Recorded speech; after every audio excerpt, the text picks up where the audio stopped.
This is the moment the story changed. If we just did away with the TSA. Is the right to make our own health decision. Why are both the left and right trying to change it?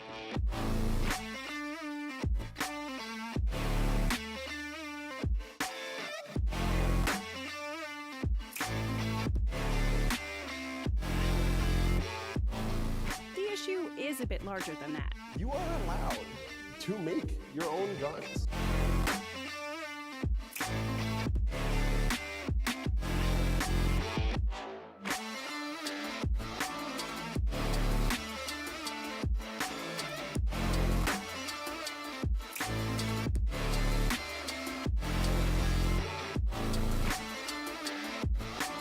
Who's really in charge of government? The war did not end the Great Depression, it masked it.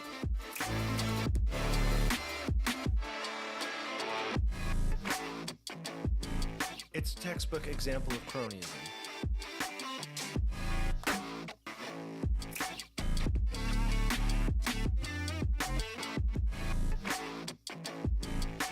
Pretty classical liberal, if you ask us.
People say university students have it easy.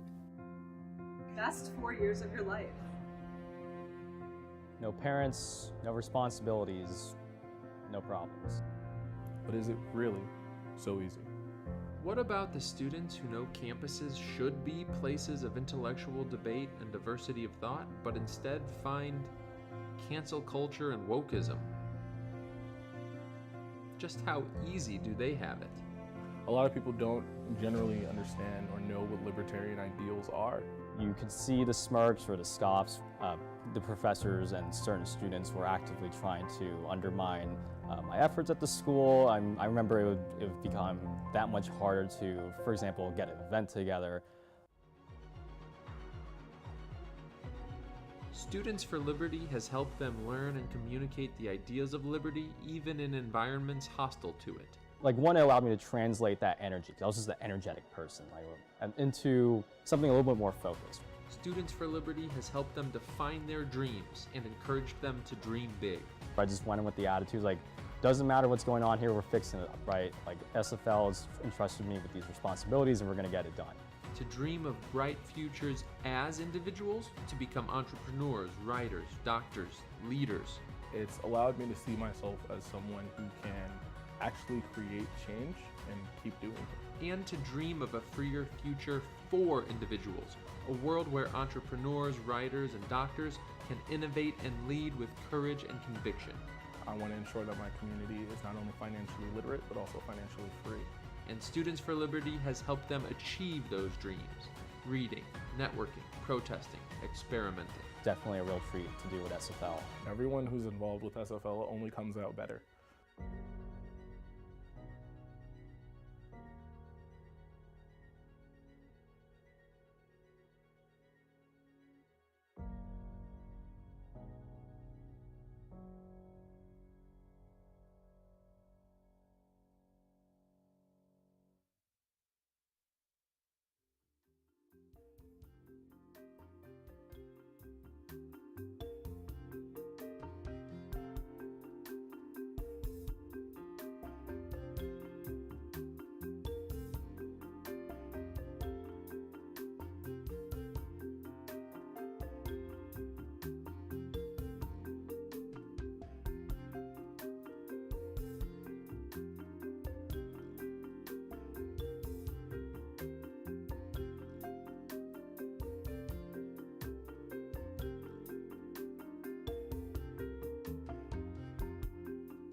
Students for Liberty really stands for liberty for all. It's a fundamental human right, and there's no one outside of you who gets to, at the point of a gun, tell you what to do.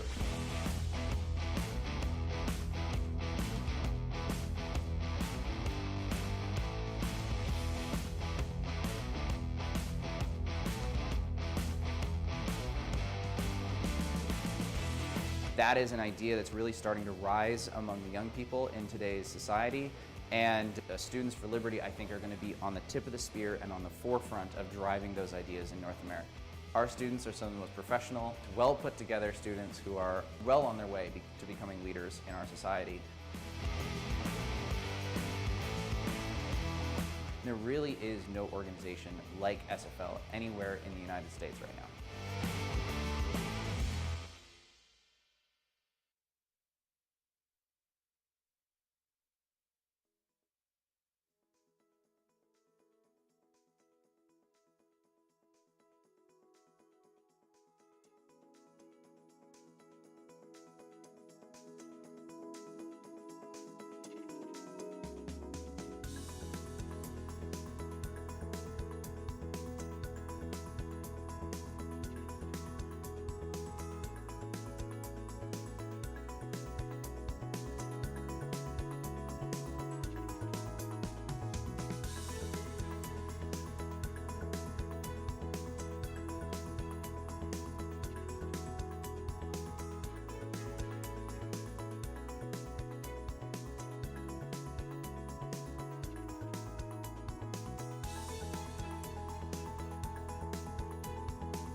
Enjoy. This is the moment the story changed. We just did away with the TSA. Is the right to make our own health decision. Why are both the left and right trying to change it?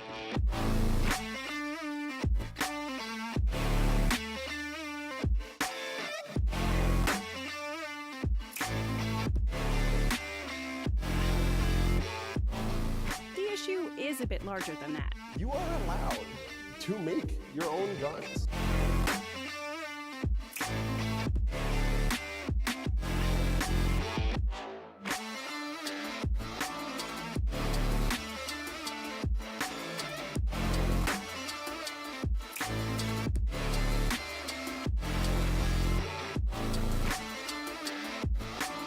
Who's really in charge of government?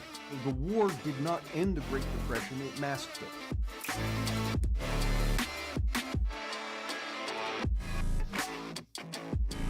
It's a textbook example of cronyism.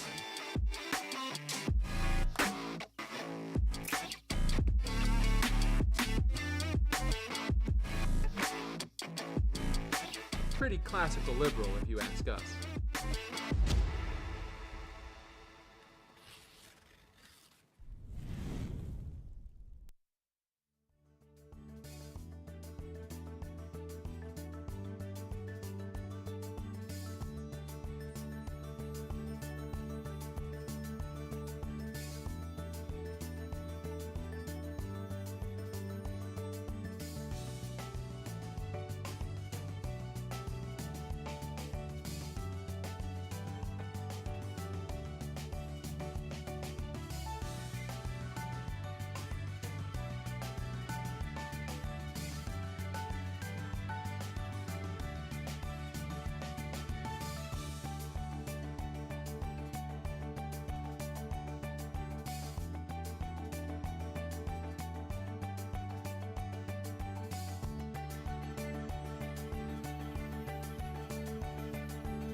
say university students have it easy.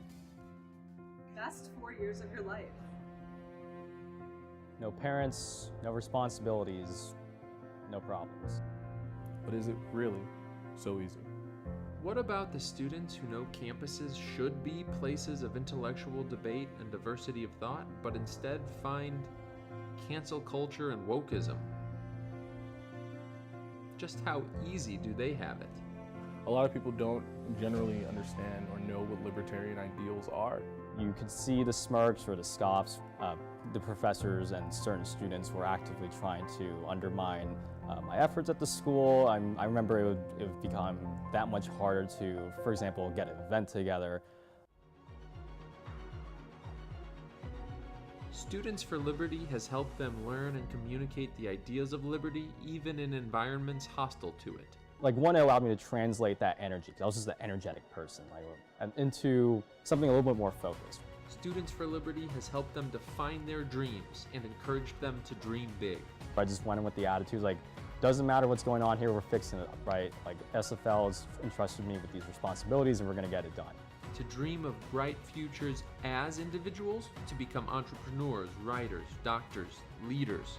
It's allowed me to see myself as someone who can actually create change and keep doing it. And to dream of a freer future for individuals, a world where entrepreneurs, writers, and doctors can innovate and lead with courage and conviction. I want to ensure that my community is not only financially literate, but also financially free. And Students for Liberty has helped them achieve those dreams.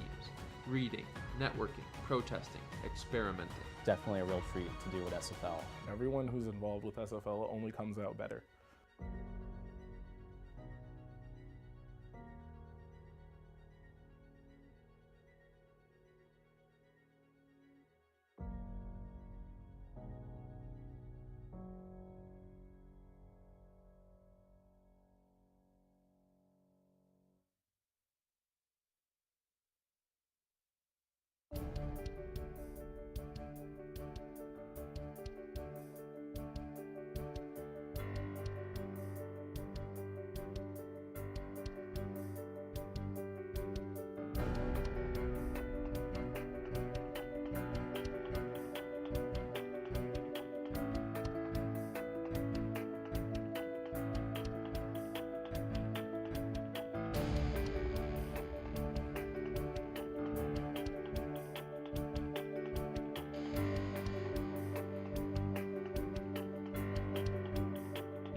Students for Liberty really stands for liberty for all. It's a fundamental human right, and there's no one outside of you who gets to, at the point of a gun, tell you what to do.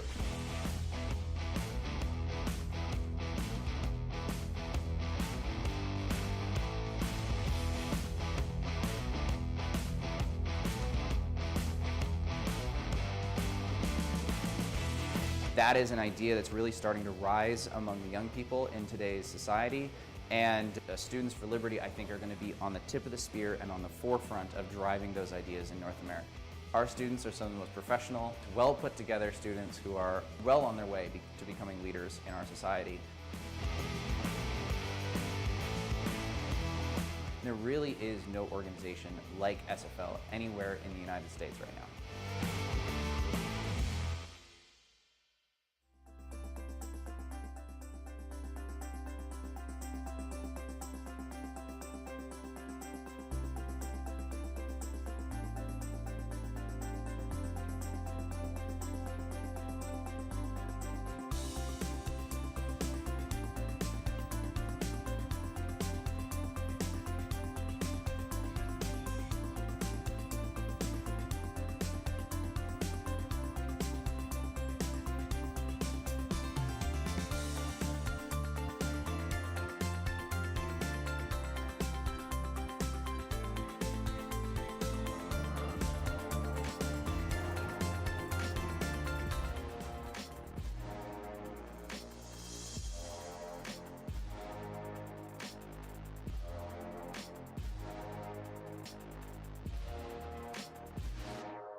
story.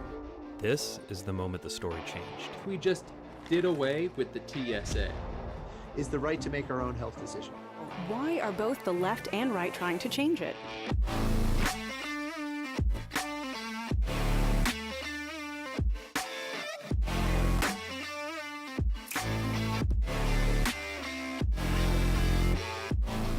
The issue is a bit larger than that. You are allowed to make your own guns.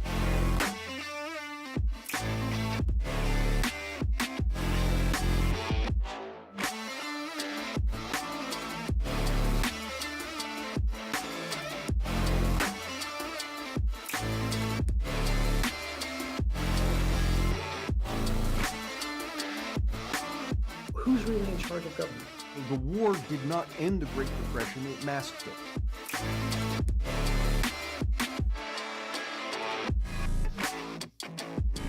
It's a textbook example of cronyism.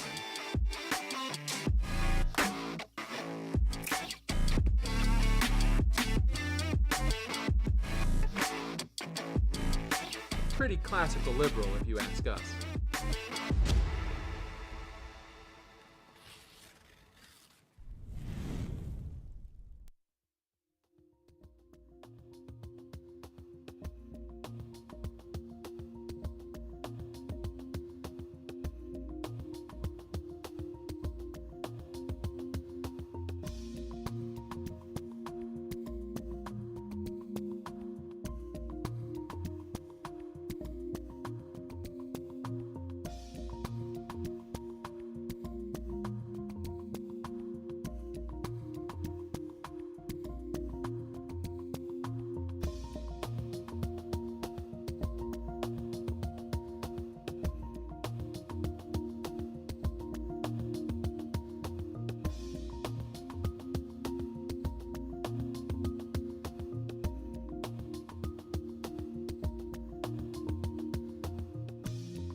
People say university students have it easy. Best 4 years of your life. No parents, no responsibilities, no problems. But is it really so easy? What about the students who know campuses should be places of intellectual debate and diversity of thought, but instead find cancel culture and wokeism? Just how easy do they have it? A lot of people don't generally understand or know what libertarian ideals are. You could see the smirks or the scoffs. The professors and certain students were actively trying to undermine my efforts at the school. I remember it would become that much harder to, for example, get an event together. Students for Liberty has helped them learn and communicate the ideas of liberty even in environments hostile to it. Like, one, it allowed me to translate that energy, because I was just an energetic person, and into something a little bit more focused. Students for Liberty has helped them define their dreams and encouraged them to dream big. I just went in with the attitude, like, doesn't matter what's going on here, we're fixing it up, right? Like, SFL has entrusted me with these responsibilities and we're gonna get it done. To dream of bright futures as individuals, to become entrepreneurs, writers, doctors, leaders. It's allowed me to see myself as someone who can actually create change and keep doing it. And to dream of a freer future for individuals, a world where entrepreneurs, writers, and doctors can innovate and lead with courage and conviction. I want to ensure that my community is not only financially literate, but also financially free. And Students for Liberty has helped them achieve those dreams. Reading, networking, protesting, experimenting. Definitely a real treat to do with SFL. Everyone who's involved with SFL only comes out better.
Students for Liberty really stands for liberty for all. It's a fundamental human right, and there is no one outside of you who gets to, at the point of a gun, tell you what to do.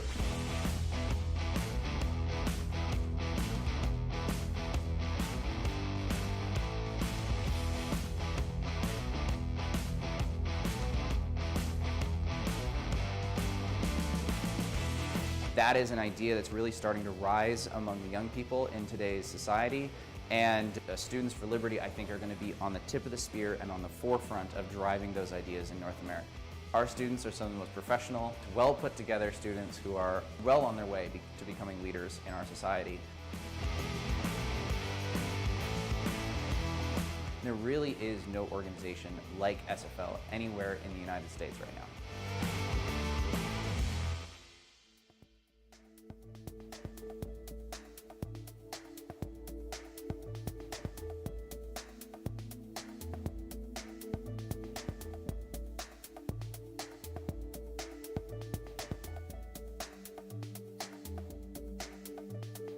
Everyone, please take your seats. We will begin shortly.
Believe in the power of ideas, because only ideas can light the darkness. Liberty must survive, and it will survive, through ideas developed by the rising generation.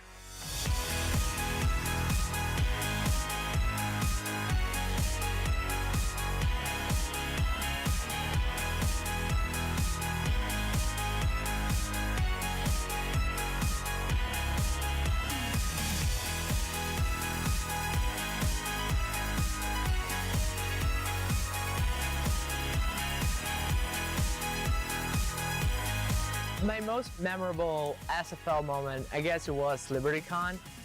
LibertyCon is the Super Bowl of libertarian events when you were young.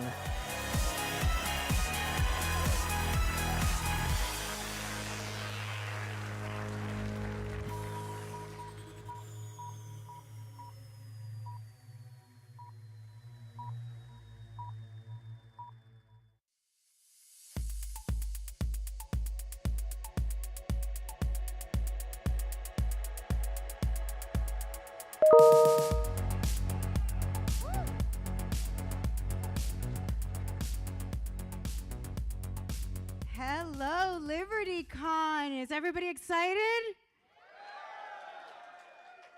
Awesome. It is so great to have you all here in my city, Miami. As the local Miamian, let me be the first to welcome you. So, bienvenidos a Miami. Miami is not only an international city, it is a city founded by immigrants. We are all immigrants here, and well, not all of us, almost all of us. And the great thing about being in Miami is that, I'm sorry, could you please put up my notes? Thank you so much.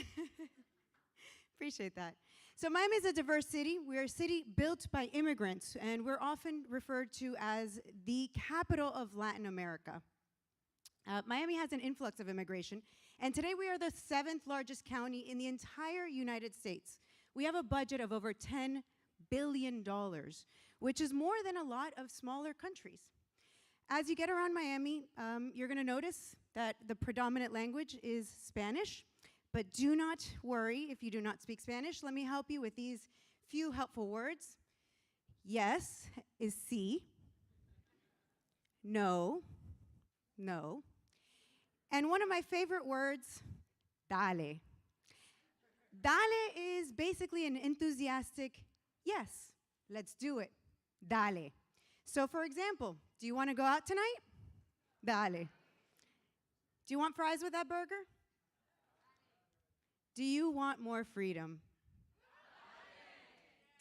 Are you guys ready to start LibertyCon 2022? Woo!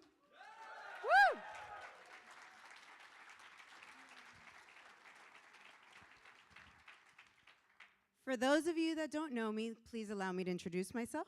My name is Martha Bueno, and I just finished running for Miami-Dade County Commissioner. Now, thank you. I didn't win, came close, 2nd place. Almost as good, except that you don't win. Silver medal, whatever. But I feel like I accomplished something much bigger than just running for office. I was able to spread the message of liberty. And I was able to speak about so much freedom and things that are wrong with our community. Unfortunately, some of the mismanagement of this beautiful city. I also made my opponent spend a lot of money. He spent over $1 million to beat me, so. Many of you tonight that are here today might go on to run for office, and that's an amazing thing. It takes a lot of work. It takes tenacity, it takes drive, it takes courage. It's probably going to take away from your family life, from your home life. It is probably going to make you want to quit. What you do for liberty may even go unnoticed. But if enough of us push that rock even an inch uphill, we've accomplished something far greater than ourselves. I ran for office because I wanted to leave my neighborhood, my community, my city better than when I found it. And I hope that each of you today here go on to accomplish many great things. And being here at LibertyCon, definitely a good start. Finally, I just wanted to let you guys know that 300 miles from where you are right here, there is an island who is a communist dictatorship. People who live there live under an oppressive rule. My family is from that island. My father was a political prisoner, and that is my why. I am blessed to have been able to leave that Cuban oppression, only later to move to Venezuela, where it followed me. Communism and socialism destroyed yet another prosperous nation, and it is destroying many others. I know many of you in this room come from similar situations. Actually, people in this room are coming from all over the world, places as far as Africa to right here in America. So looking around this room, what unites us is a love of freedom, and freedom is worth fighting for. I am truly honored to be your MC for this wonderful conference, and so without further ado, please help me welcome to the stage Students for Liberty CEO, Dr. Wolf von Lahr.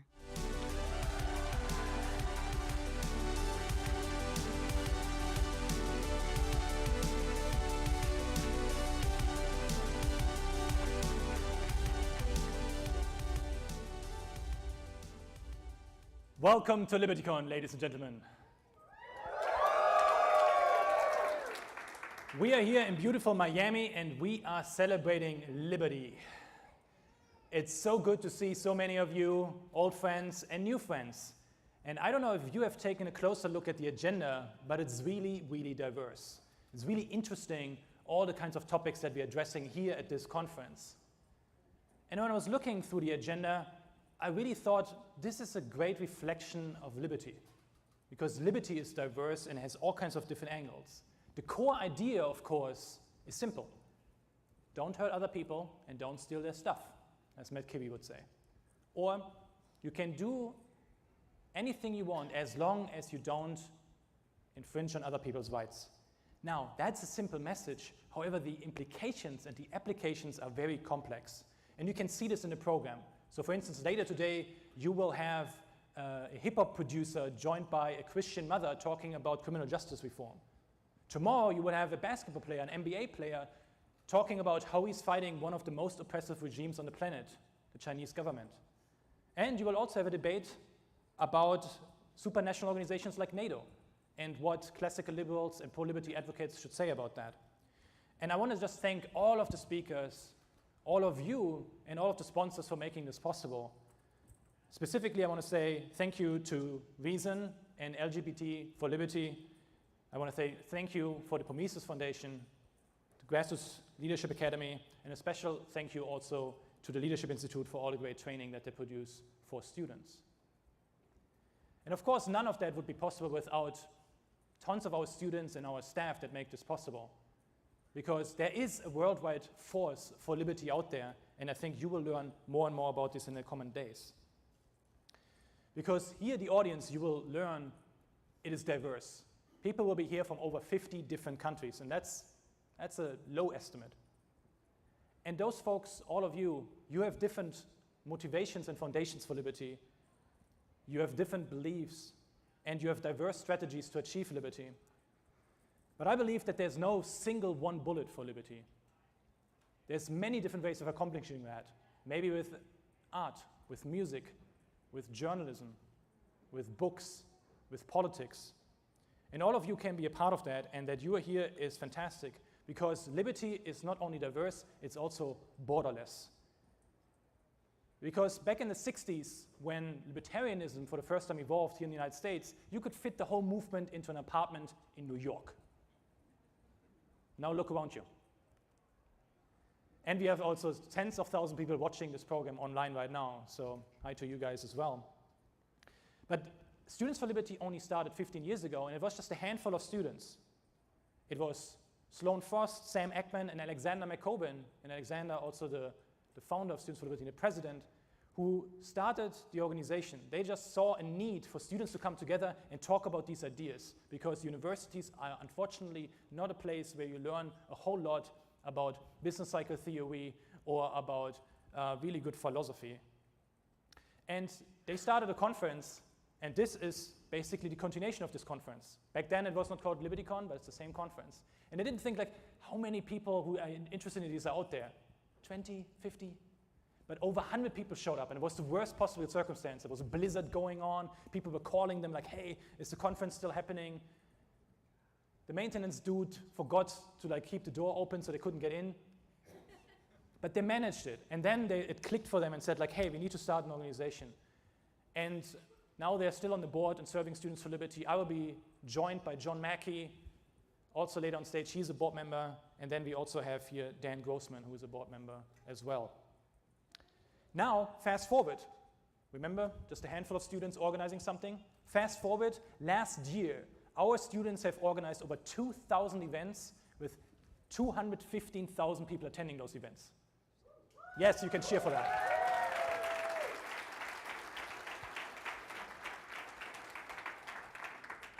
The hunger for liberty that you have in your bellies right now, that's the reason why you're here, is universal. Other people share the same hunger. Maybe they look different. They come from different creeds, gender, age, ethnicity. But it doesn't matter. It unites us. And every society, every nation has stories of oppression, but also of liberation. And that's how we can connect here, and that's how we are connecting, bringing people together. Because the enemies of liberty want to divide. They pivot rich versus poor, foreigners versus citizens, left versus right. And we got to transcend that. We need to stop bickering, complaining, and have this permanent outrage, and let's take actions. Because liberty is beautiful, and we need to invite people into our ideology. Because what is more beautiful to tell somebody like, I believe in you, and I believe that you can produce a lot of value in society and make a living for yourself, for your family, for your community. That's very empowering. Versus the left and right that just say like, government knows best, you're stupid, and government will fix it for all of us, which we sure know is not how it works. So let's communicate the beauty of liberty, but also the third point that I'm making. Liberty is diverse, it's borderless, but also liberty has a bite. The ideas that we have are powerful. And I want you to take one of these ideas that we're discussing during this conference and make it something that you want to learn more about or even take action on. Because our students are taking action. Just in the last year, we had students being featured by CNN and BBC because they were protesting the police brutality in Nigeria, the so-called NSAS protests. And talking about police brutality, it means, for instance, that one of our staffers, he got held up at gunpoint by the police, put into an abandoned building, and then they extorted money for him, saying if he doesn't pay, he will be killed. That happens to staff and students on a daily basis in Nigeria, and I'm sure other countries. But these students were out there protesting. We had students being imprisoned in Belarus, but also in Myanmar, fighting against dictatorships, standing up for free speech, and that's just a wonderful, wonderful thing. But I would say we have tough challenges ahead as well, as a society, as a community of pro-liberty advocates. And the thing that I make the focus of my work in the future, which I'm passionate about, but you should pick your own, is the topic of inflation. Because I believe that in the next few years it will be a difficult time. Because economic turmoil is always the prerequisite for political populism and dictatorships. And right now, over 2 billion people live in 10% of inflation or more. 2 billion. If you look to the Netherlands, 17%. Look to Nigeria, 21%. Look to the United States, 8.3%, not that far off to the 10% range. And this won't stop anytime soon. And if it only stops, it's because we have like a recession and depression because they have printed too much money. But this is our opportunity. We have the ideas. Milton Friedman, Austrian economics, even Milton, who was a fan of central banks at the beginning of his career, at the end of his career, he admitted the track record of the Federal Reserve is poor. I don't believe that they are independent from politics, and we should get rid of it. And right now, we see the results of this. We see boom and bust cycles, debt levels that are not sustainable, because none of the audience here who is Gen Zs or millennials will believe that you will ever get anything from Social Security or whatever the equivalent is in your country. There's infinite wars are happening. The Vietnam War in the United States was the last war, I don't know if you realize that was actually fought where they tried to just like raise debt and like pay it with taxes. After that, it was just debt and the money printer. We now have a system, and this system is not very old. It's only a little bit over 100 years old, where a bunch of people sit in a room looking at statistics and say like, oh, we have to print more money, creating something out of nothing. And that's not sustainable. So this for me is something that I focus on, but I encourage you, find something that you want to bite into and make it your passion. Because if you agree with what I'm saying, join Students for Liberty. We have a campaign right now, it's called Stop Stealing Our Future. And you can join us, and we already have like protests lined up in a bunch of countries where government systematically is stealing the future of everyone in that country. If you disagree with me, perfect, join us as well. Because we believe in empowerment of the individual. So you can be part of our programs, and you can say like, hey, I want to spread liberty through art or through music. And we say like, more power to you. We will give the mentors, we will give the network, we will give the training, and off you go. So join us, learn as much as you can this weekend, and take action for liberty. Thank you for being here.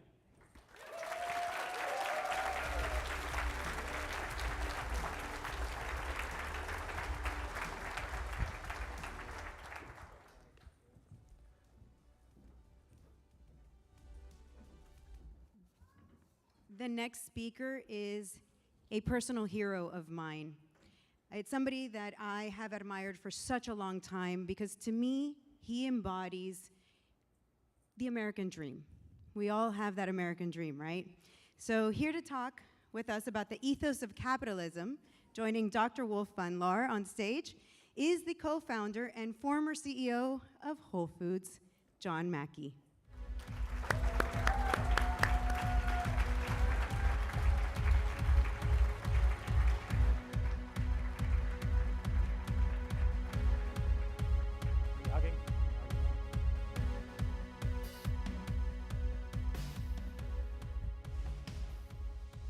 Well, John, thank you so much for joining us all here tonight. We had way over 700 registrations, over 50 nationalities. We probably expected over 500 people here, several tens of thousands of people watching it online. And I'm sure they would love to learn more about you and your thinking. Because you have been in the fight for liberty for many, many years, but also you have been producing incredible amounts of value through your businesses. But one thing that I'm curious about is that the left often depicts capitalism as a system just focused on money, that bleeds the world's resources and its people. But you don't agree with this, obviously. But can you tell us a little bit more about what you believe is the ethos of capitalism? Yeah, of course, the enemies of capitalism want to portray it as it's all about money, it's all about greed, it's all about, it's a machine for creating inequality, and it's evil. And of course, none of that's true. I mean, capitalism is basically about people creating value for other people and then trading with them. Capitalism is the great economic engine that in the last 200 years has lifted billions of people out of poverty. I mean, if you go back just 200 years ago, 85% of everyone alive on the planet lived on less than $1 a day in today's dollars. And 94% lived on less than $2 a day. And it's been capitalism, the value creation, when we unleashed it, when we had the Industrial Revolution, the great enrichment, as Deidre McCloskey called it, began to occur. Frankly, capitalism is the greatest thing humanity's ever done. Beautifully put. And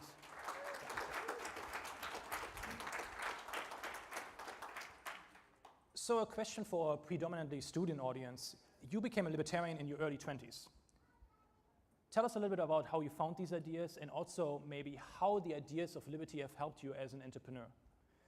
Yeah, well, when I was going to university, I didn't take any business classes. I didn't really take any economics classes. I just took classes I was interested in, primarily philosophy, the humanities, psychology, world literature, things like that. And like most people, I was brainwashed into, I would identify as a democratic socialist when I was like 21 years old. And then, but once I started the business, I found that a lot of my friends were treating me like, you're in business? And I was being shunned by the cool people and told that I'd kind of gone over to the dark side.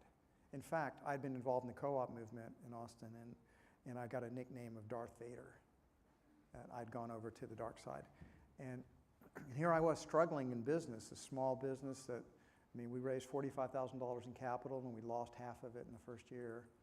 And my girlfriend and I were living in the store on the third floor, and we were making $200 a month each.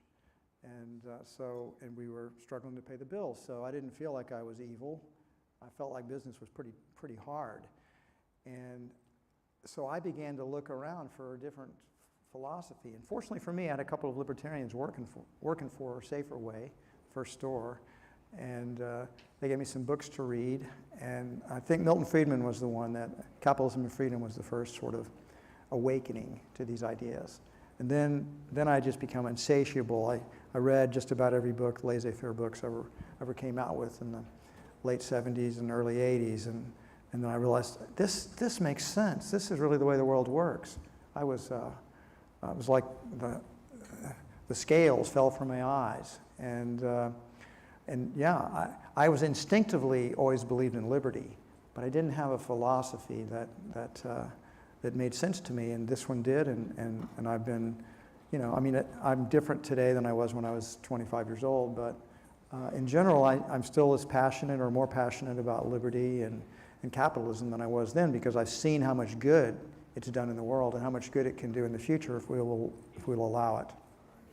And where did you find the resilience? You were staying on the 3rd floor. Were you staying in the store because you were saving on money as well from time to time? Only living of like $200, that must have been hard. And people were attacking you. I was 25 years old. I was young. I was healthy. I was vital. I was in love. I had purpose. I had meaning. I didn't need any money.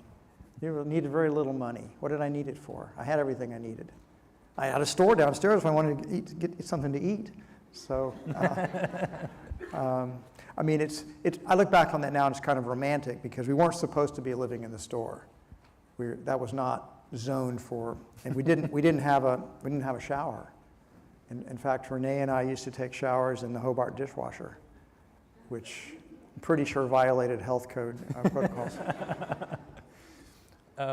For the non-economists here, this is called low time preference. That's very remarkable. And tell us, you have been an advocate for conscious capitalism for a long time.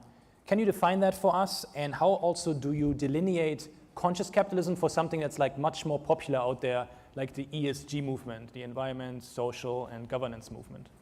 It's funny. I do get asked that question a lot, and a lot of times when I explain what conscious capitalism is, businesses has a higher purpose that can include making profits, but is not limited to that, and it has something to do with the value creation the business is doing. And I talk about it, that all the constituencies in a business matter. The customers matter, the employees matter, the suppliers matter, the investors matter, the communities that we're part of matter.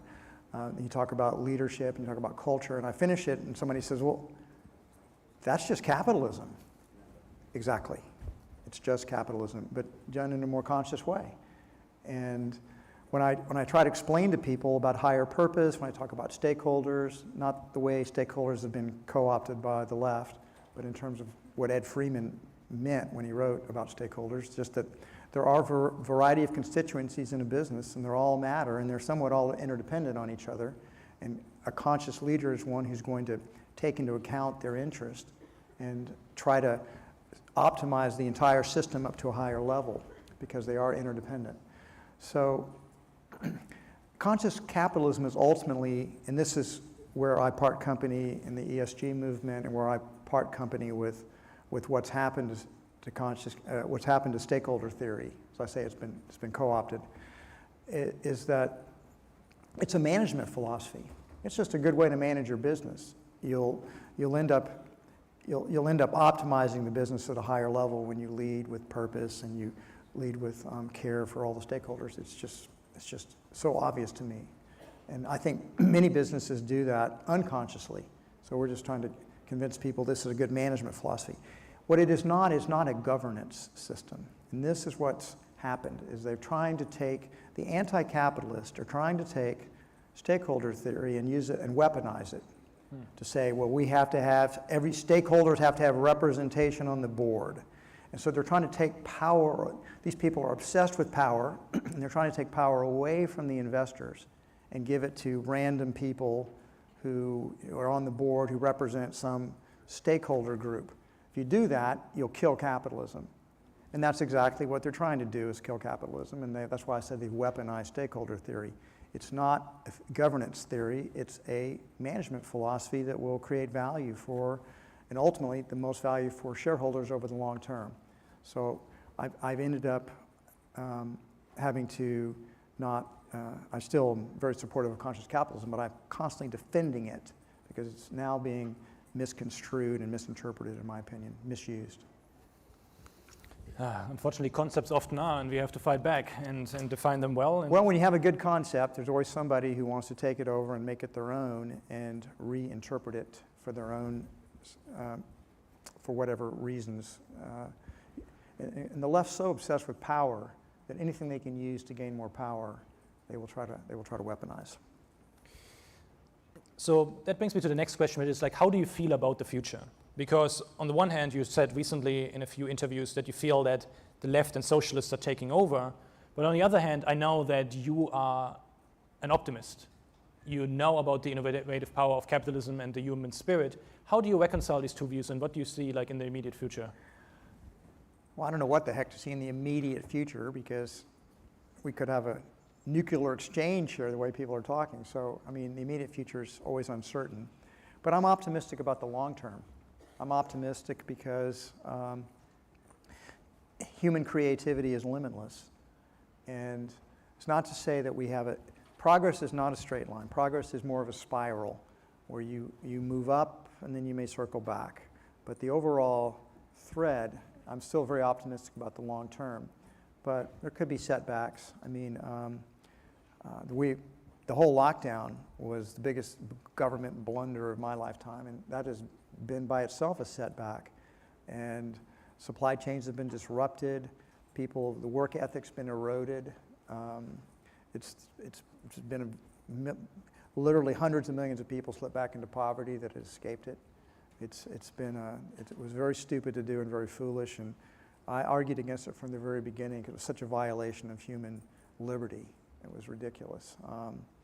You needed to protect the old and vulnerable people and let the young and vital people go about life. It was so obvious to me, and now in retrospect, it's just increasingly obvious how stupid we behaved. Yeah, I may be rambling a little bit.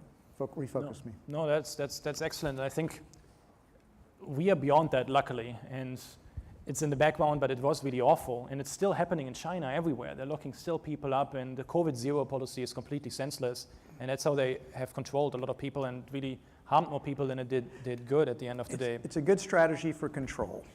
Make people scared, and they'll be more willing to give up their power to you, and then you can tell them what to do.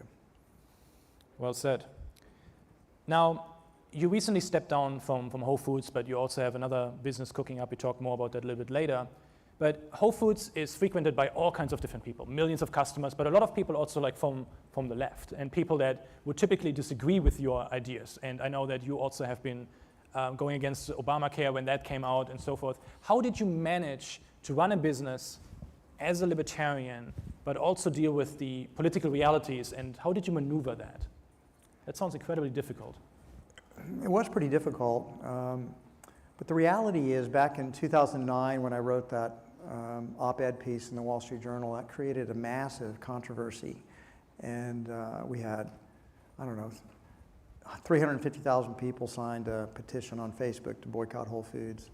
And we got all these people were picketing our stores and stealing stuff from your store. Oh yeah, thousands and thousands and thousands of people wrote letters and emails to our board of directors demanding that I be fired. This was before we had the phrase cancel culture, but they were trying really hard to cancel me. And it didn't succeed, but they did succeed in sort of muzzling me. I have not done, the board asked me not to write any more op-ed pieces. And in general, I just was less outspoken about politics.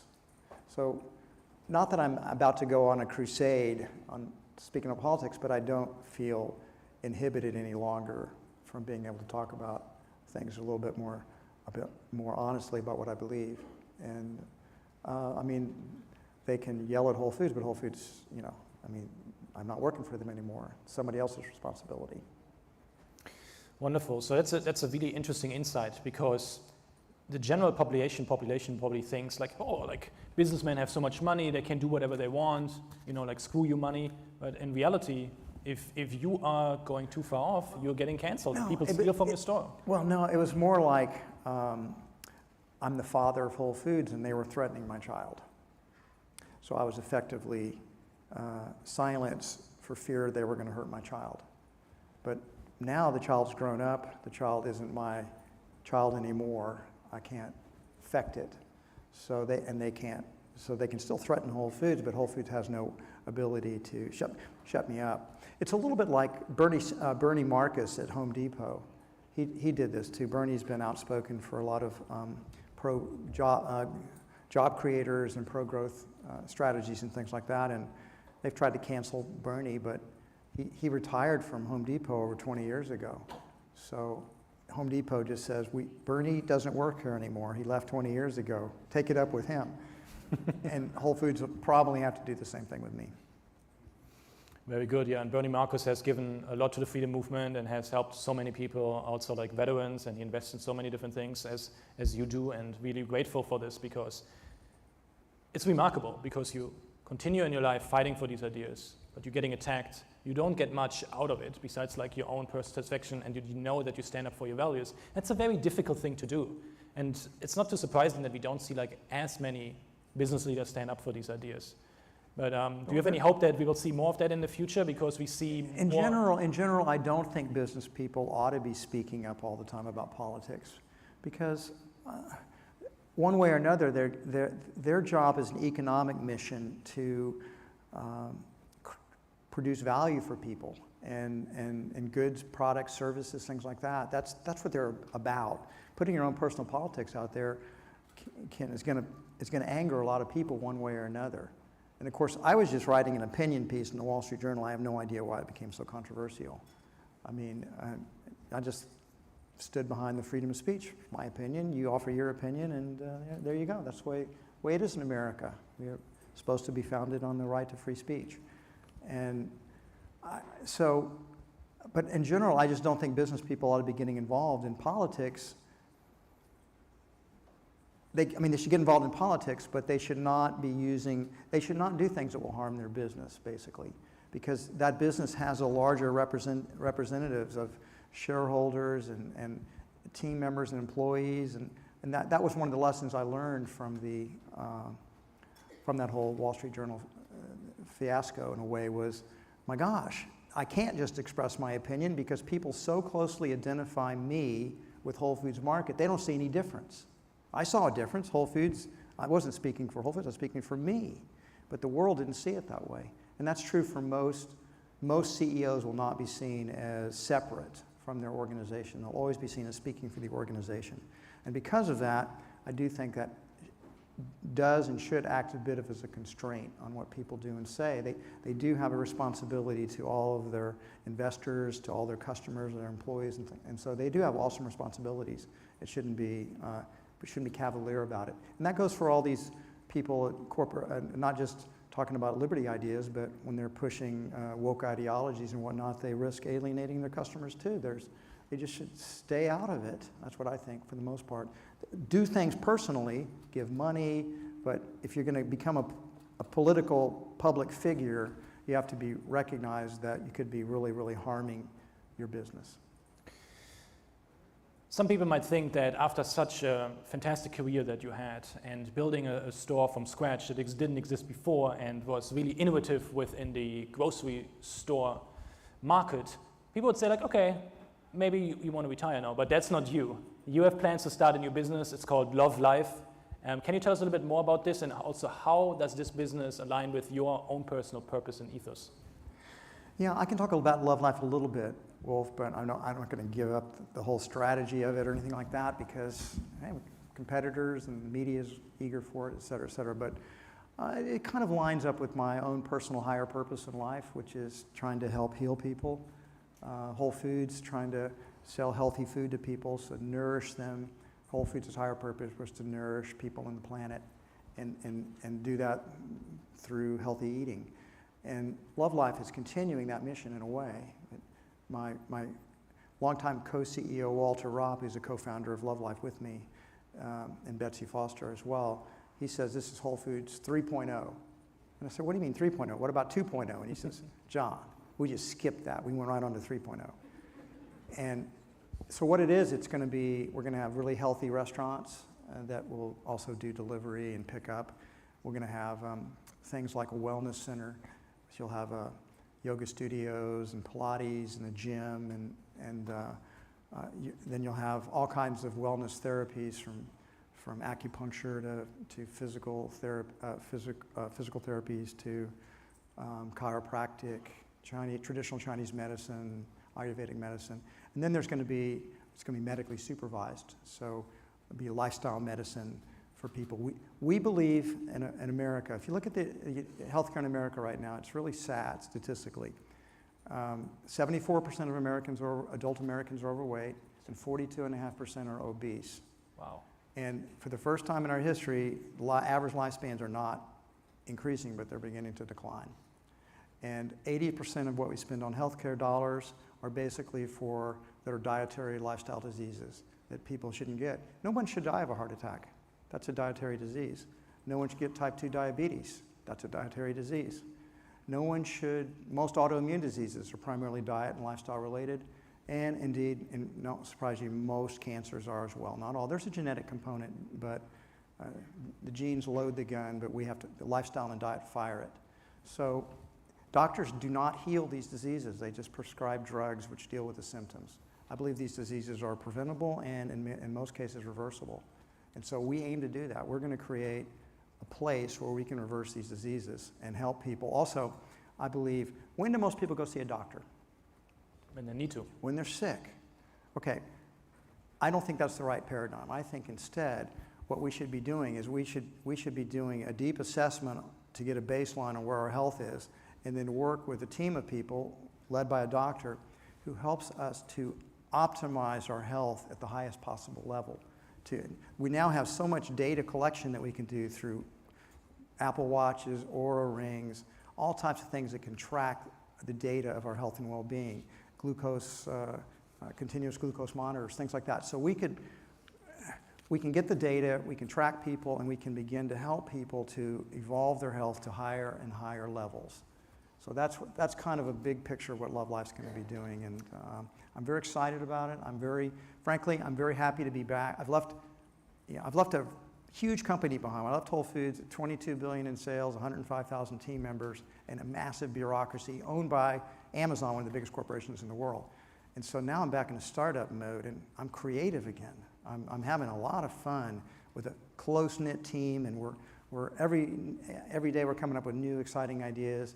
I'm really, really having fun. If there's something more fun than building a business, I haven't discovered it yet. That's the most fun I've had in life, and I hope to die someday still building maybe my third business. We'll see. Ladies and gentlemen, John Mackey.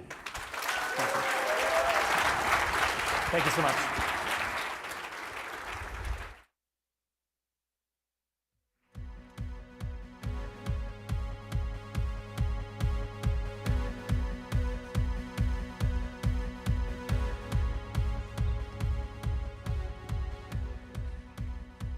The pandemic, the economy, inflation, political polarization, all of these things give Americans the feeling that things are getting worse and not better. Our next speaker disagrees with that viewpoint. Joining us now to explain why the world is not as bad as it seems is Professor Anthony Davies. Go for it.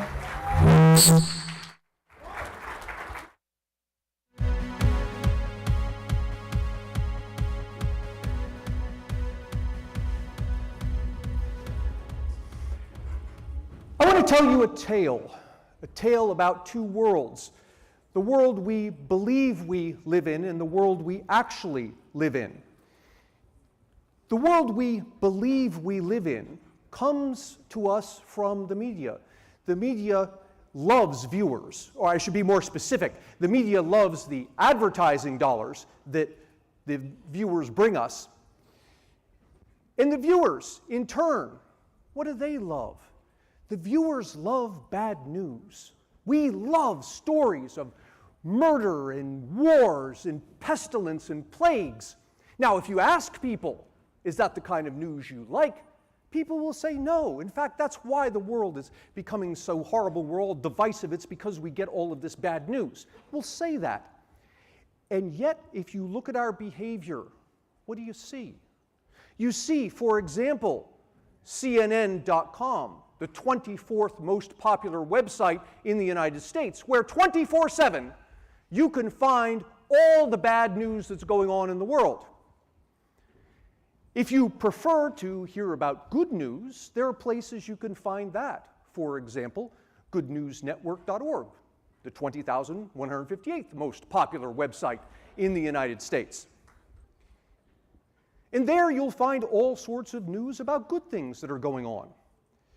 There's a website, ismycomputeron.com. And if you go to ismycomputeron.com, you see this. Ismycomputeron.com is the 58,000th most popular website in the United States. In terms of our revealed preference, we have demonstrated that we like Good News Network about as much as we like Is My Computer On. Where do we spend our time? We spend our time here at CNN. And we believe what CNN tells us, and rightly so. Mainstream media doesn't lie. This is not a story about fake news. I mean, they'll get things wrong from time to time, but generally speaking, the mainstream media tells us the truth, and we rightly so believe what they say. The problem is, we go one step further, and we don't believe what they don't say. And this has led us to have this misconstrued vision of the world we live in. For example, we all know that we live in a nation awash in gun violence. And how do we know this? Well, we know this because CNN tells us so. What happens? Every year that gun violence gets worse, CNN will say gun violence has gotten worse. And it gets worse the next year, and they'll say gun violence has gotten worse. And then there'll be years that go by where gun violence doesn't get worse, but what does CNN do? They talk about other things that are going wrong. Plagues and pestilence and war, whatnot, until gun violence gets worse again, and they'll say gun violence gets worse. And so, over time, what do we hear from the media? We hear this non-stop litany of gun violence getting worse. We believe what they say, rightly so. But we don't believe what they don't say. And what they don't say is they don't talk about the years in which gun violence got better. Pew Research Center has surveyed Americans since 1992, asking them, do you think gun violence in the country is worse or better than it was last year? And since 1992, in every year save two, Americans have said, oh yes, gun violence in this country is worse. But if you look at the actual data, gun violence actually only got worse in 1/3 of the years. 2/3 of the years it got better. Now, you might say in response to that, yeah, but I know what's going on here. The bad years were really bad. And because of that, you have a couple of years where gun violence gets really way worse, and a lot of years where it gets better, but only gets a little bit better, so that the overall trend is gun violence getting worse.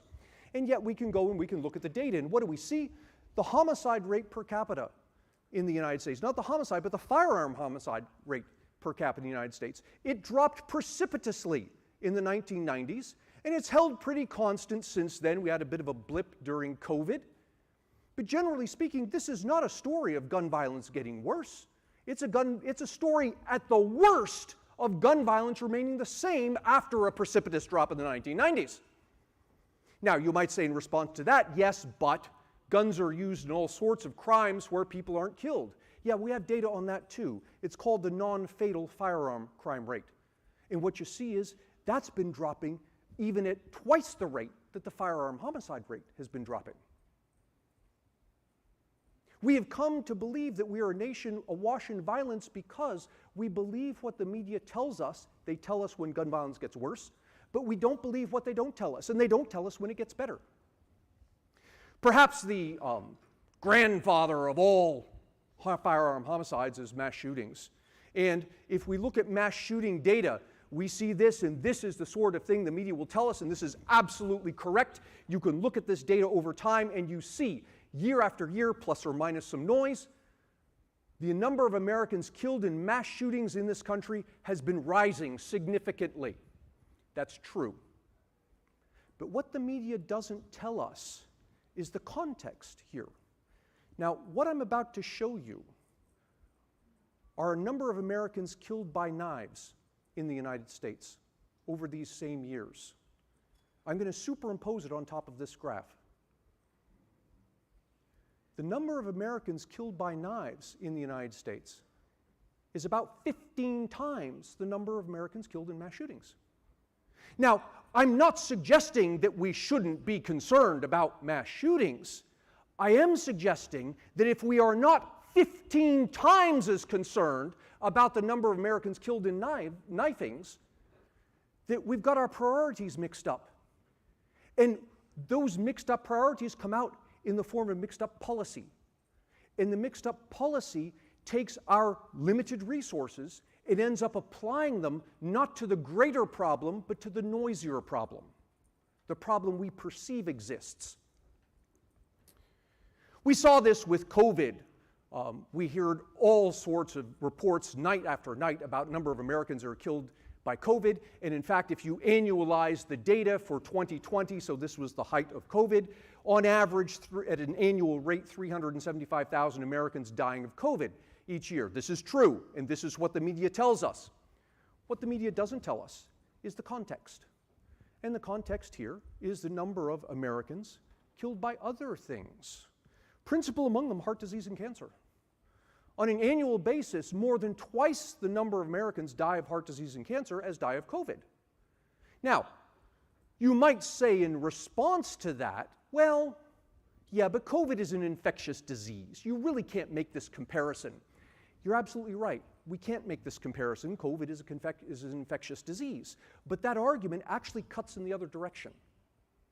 If we had done nothing about COVID, no lockdowns, no social distancing, no investment in vaccines, if we had done nothing, the number of people who died of COVID would have been much higher than what you see here.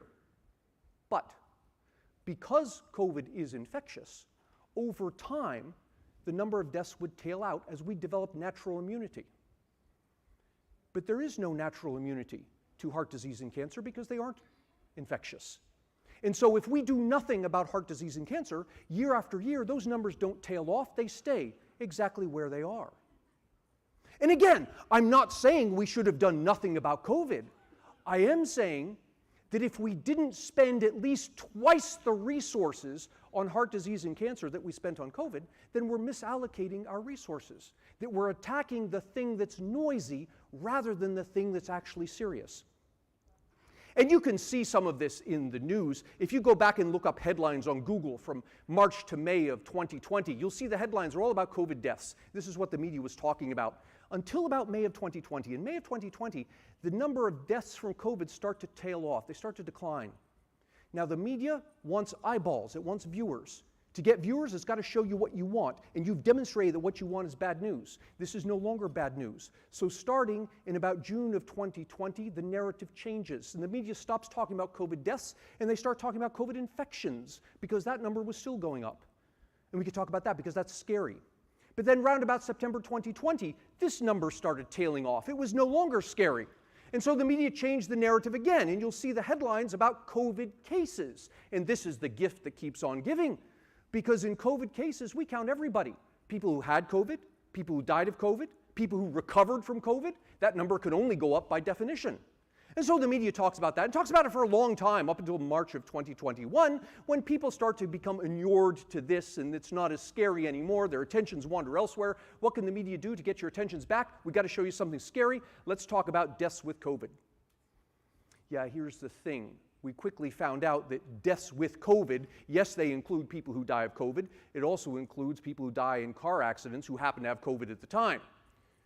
And so you see the media shifting the narrative, again, not to say that they're lying to you, but they're looking to attract your attention by showing you things that you want to see, which are things that are scary.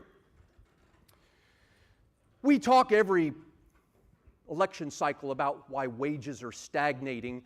And this is the thing that the politicians will say and the media will report it. And if you look at the data on this, you find this is inflation-adjusted wages going back to whatever that is, 1979. And they're up 8% from 1979. Or if you want to look at from the 1980s, they're up about 18%.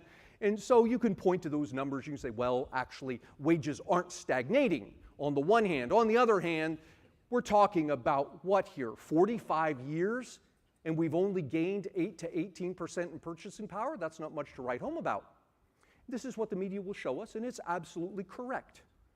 But it's only half the story. The other half of the story is we aren't paid wages, we're paid compensation. And compensation has been going up 60% since 1979. But this story isn't scary, and so it's not the story that you hear.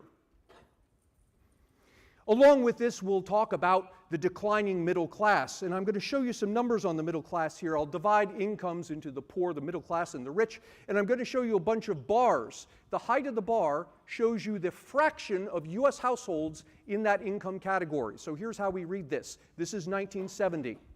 In 1970, 16% of us were earning what today we would call $35,000 to $50,000. Also in 1970, 24% of us were earning what today we would call $50,000 to $75,000, and 14% of us were earning what today we would call $75,000 to $100,000. That's the middle class. 53% of us were middle class in 1970. That same year, 33% of us were in the poor classes, 14% of us were in the rich classes. Now, what I'm going to do is roll time forward and watch what happens to those bars as time progresses. And here we are in 2020, and what has happened? Look at the middle class. In 1970, 53% of us were middle class. Adjusted for inflation, only 40% of us are middle class today. This is the truth the media repeats, and it's absolutely correct. The middle class is disappearing.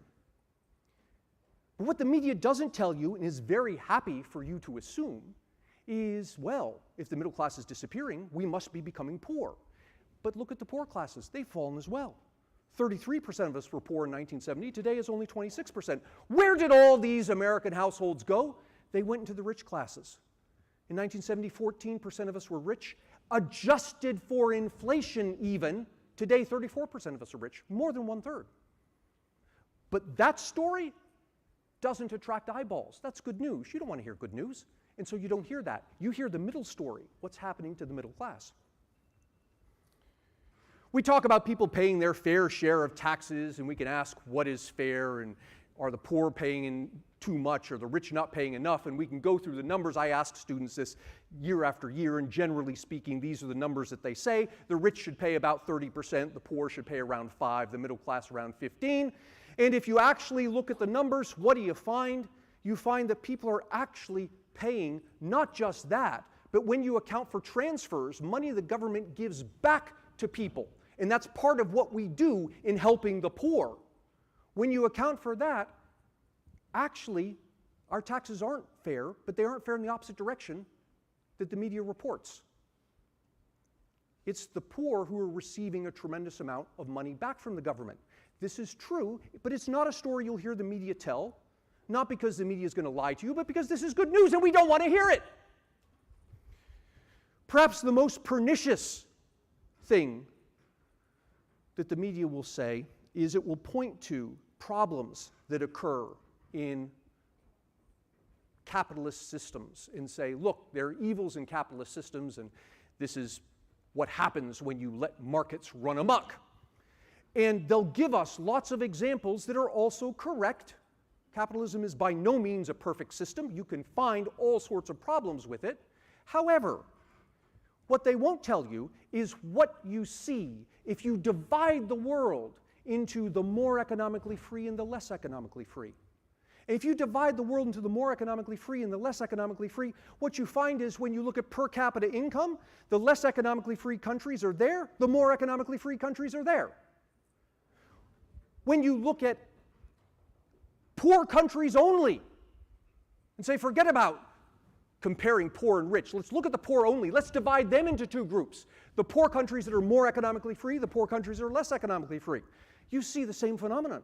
Lower numbers, these are poor countries, but the same phenomenon. It's on average in the more capitalist systems, the more free market systems where the incomes are higher. You see it also with income inequality, and of course this is the thing that the media will tell you that is absolutely correct. In capitalist systems, you get income inequality. That is true. What they won't tell you is the other half of the story, that in non-capitalist countries, the economic inequality is worse. What you find if you look at poverty rates, even amongst the poorest countries, are lower in the more economically free, the more capitalist countries. They're higher in the less economically free. If you look at child labor rates are lower in the more economically free countries. If you look at the poorest countries, there's less child labor in the more economically free countries. If you look at quality of life, and this thing is beautiful, I'm going to cross-reference economic freedom with the UN's measure of quality of life. The UN, not an organization ever accused of being right-wing or free market. And if you cross-reference that economic freedom with what the UN says is quality of life, you find the same phenomenon. There are exceptions, and the media will tell you the exceptions because it'll get you mad, it'll get you coming back and watching more. What they won't tell you is the trend. And the trend is, on average, it's the countries that are more economically free that will give you better quality of life. You find the same thing with the environment. You find the same thing whether you look at air pollution or you look at deforestation. All of these ways we might think about countries being healthy, successful. You find these things, not in every case, but on average, associated with more economic freedom. So this leaves us with this question, all right, so what? The media is looking to attract dollars. They're a profit-oriented entity, and like any profit-oriented entity, they want profit. And so what do? The profit comes from advertisers. They've got to get advertisers. But to get advertisers, they need viewers. But to get viewers, they've got to show us what the viewers want to see. And what do the viewers want to see? What have they demonstrated by their behaviors they want to see? They want to see bad news. The sad thing is that this leaves us with this belief that the world is horrid, when in fact it's wondrous. The dangerous thing is that it leaves us with the belief that free markets are the problem, when in fact they're the solution.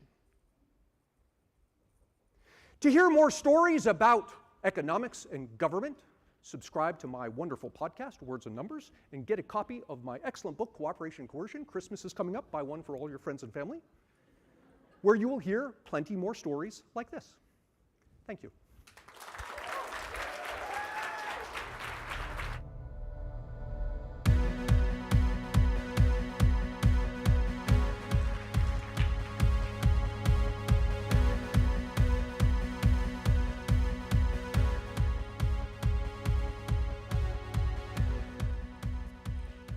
A huge part of the success of Students for Liberty is their global reach, with activists all over the world fighting for a freer future.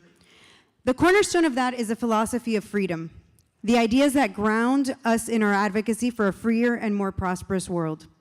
Joining us now to the stage to discuss the philosophy of freedom fighters is the Prometheus Foundation's Craig Biddle.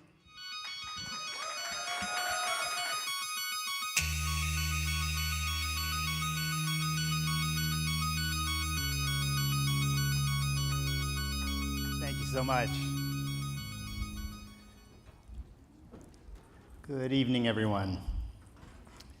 A quick survey around the globe and the United States shows that freedom is on the wane in many ways, or simply never has been in many places.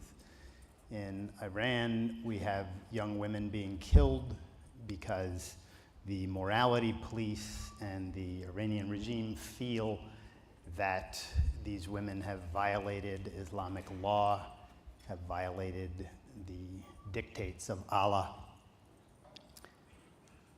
In Ukraine, we have young men and women and families dying, being slaughtered by the Putin regime because Putin and company feel that the Ukrainians and the Russians are all one big collective of people.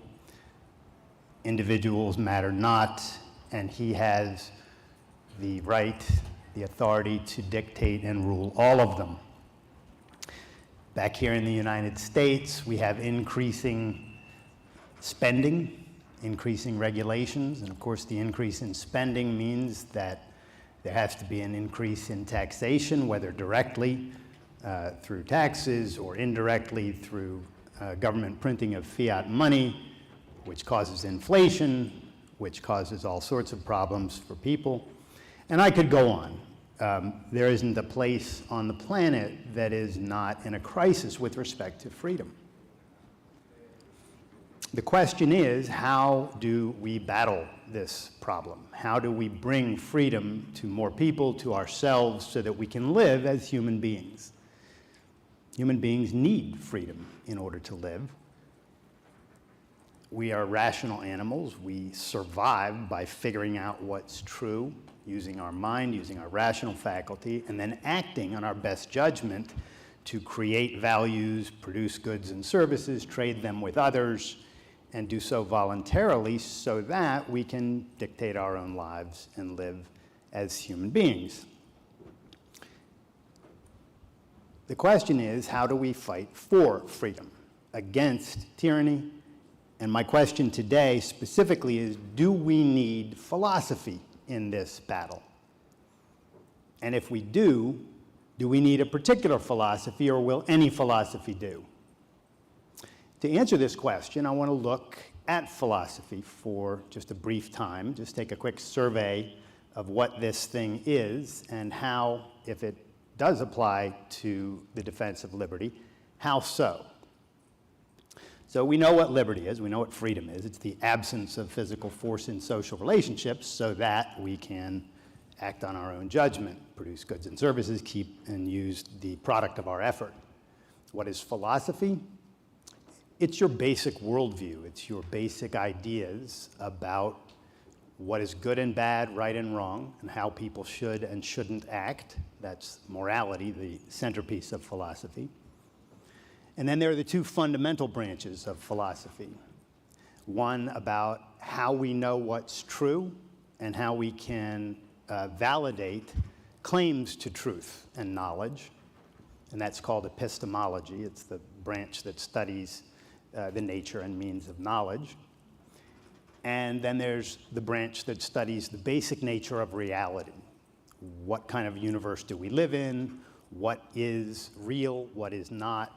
And what is the basic characteristic of things that do exist, if anything exists?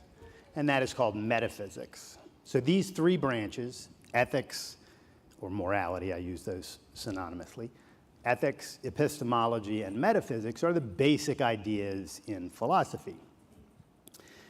Do these ideas that we have on these issues, and by the way, everyone does have ideas. You have ideas in your mind about what's good and bad, right and wrong, and how people should and shouldn't act, and you have ideas about how we gain knowledge, where knowledge comes from, and how it's validated. And you have basic ideas about what kind of world we live in. What's the basic nature of this place? Is it governed by natural law, or are miracles possible? Can wishing make things so? Those kinds of questions. So people have a philosophy, whether they're fully and explicitly aware of it or not. The big question is, do these ideas matter in defense of liberty? Well, let's put some on the table and see. In morality, one of the dominant, I would say the dominant idea today, certainly here in America, but also I think across the globe, is the idea that being moral consists in self-sacrificially serving other people. This is what it means to be moral, to selflessly help others. And if you're helping others in a way that's benefiting you, if you're trading with others, so I give you some services and you pay me for those services, that's not moral. That's just an exchange where we both gain. The key, according to the morality of altruism, the idea that we should live for others, altruism, altura is Latin for other, altruism means otherism. The idea behind this morality, as the philosopher who coined the term, Auguste Comte, put it, is that we should live for others and that we should self-sacrificially serve others. That's what it means to be good. Well, if that's true, if it's true that being moral means selflessly serving others, how is that going to comport with, say, your right to act on your own judgment and keep the goods and services that you produce, or keep the wealth that you produce through production of goods and services? Is there any conflict there? Well, Auguste Comte himself pointed out the conflict, which is relatively obvious. If you have a duty, if you have a moral obligation, regardless of what you want to do, if it's morally that you must, to be moral, selflessly serve others, you can't simultaneously have a right to not selflessly serve others. You can't simultaneously have a right to pursue your values, make your own decisions about life, keep and use the product of your effort. These things are at odds, and as Comte put it, the theory of rights has to be thrown away if altruism is true. Rights have to be put away completely. So there's one issue there that looks pretty significant if you think about it, right? The idea of rights not existing if morality is what it is largely taken to be among people. Let's ask a question about this idea, though, that being moral consists in selflessly serving others. Is it true? Is it true that that's what being moral consists of? This kind of question brings us down into epistemology. We've asked now a question about what is true. Is there evidence to support this idea? If we look around, can we find evidence? Oh yeah, here's the evidence that means you must sacrifice for others to be moral. Well, I don't know of any evidence to support that idea. I doubt you know of any evidence to support that idea. It seems like rather more of an assertion. So how do we know what is true and whether this idea is true? The theory of knowledge. Is our basic means of knowledge evidence and logic in support of an idea, or is it the case that you can know by another means, by a non-rational means, by non-evidential means? For instance, faith. Is faith a means of knowledge? A lot of people think it is. That's the essence of religion, is the idea that you can know by means of faith. We have the two concepts, faith and reason, precisely because they mean different things. Knowing by reason or accepting ideas on the basis of reason means accepting them on the basis of evidence and conceptual integration on that basis and logic and that whole process. Faith, on the other hand, is precisely the acceptance of ideas in support of which there is no evidence. That's what the concept means. Is that a means of knowledge? Are feelings a means of knowledge? If you feel that it's true, is that a way of knowing? Is consensus a means of knowledge? If people agree on something, does that agreement make it so? So there are four options right there. There are more, but reason, faith, feelings, consensus, are these means of knowledge? Does it matter which of these we accept as a means of knowledge?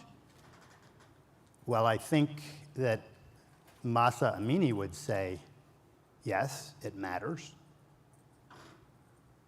The morality police had faith that she was violating Allah's laws as codified in the Iranian regime's laws.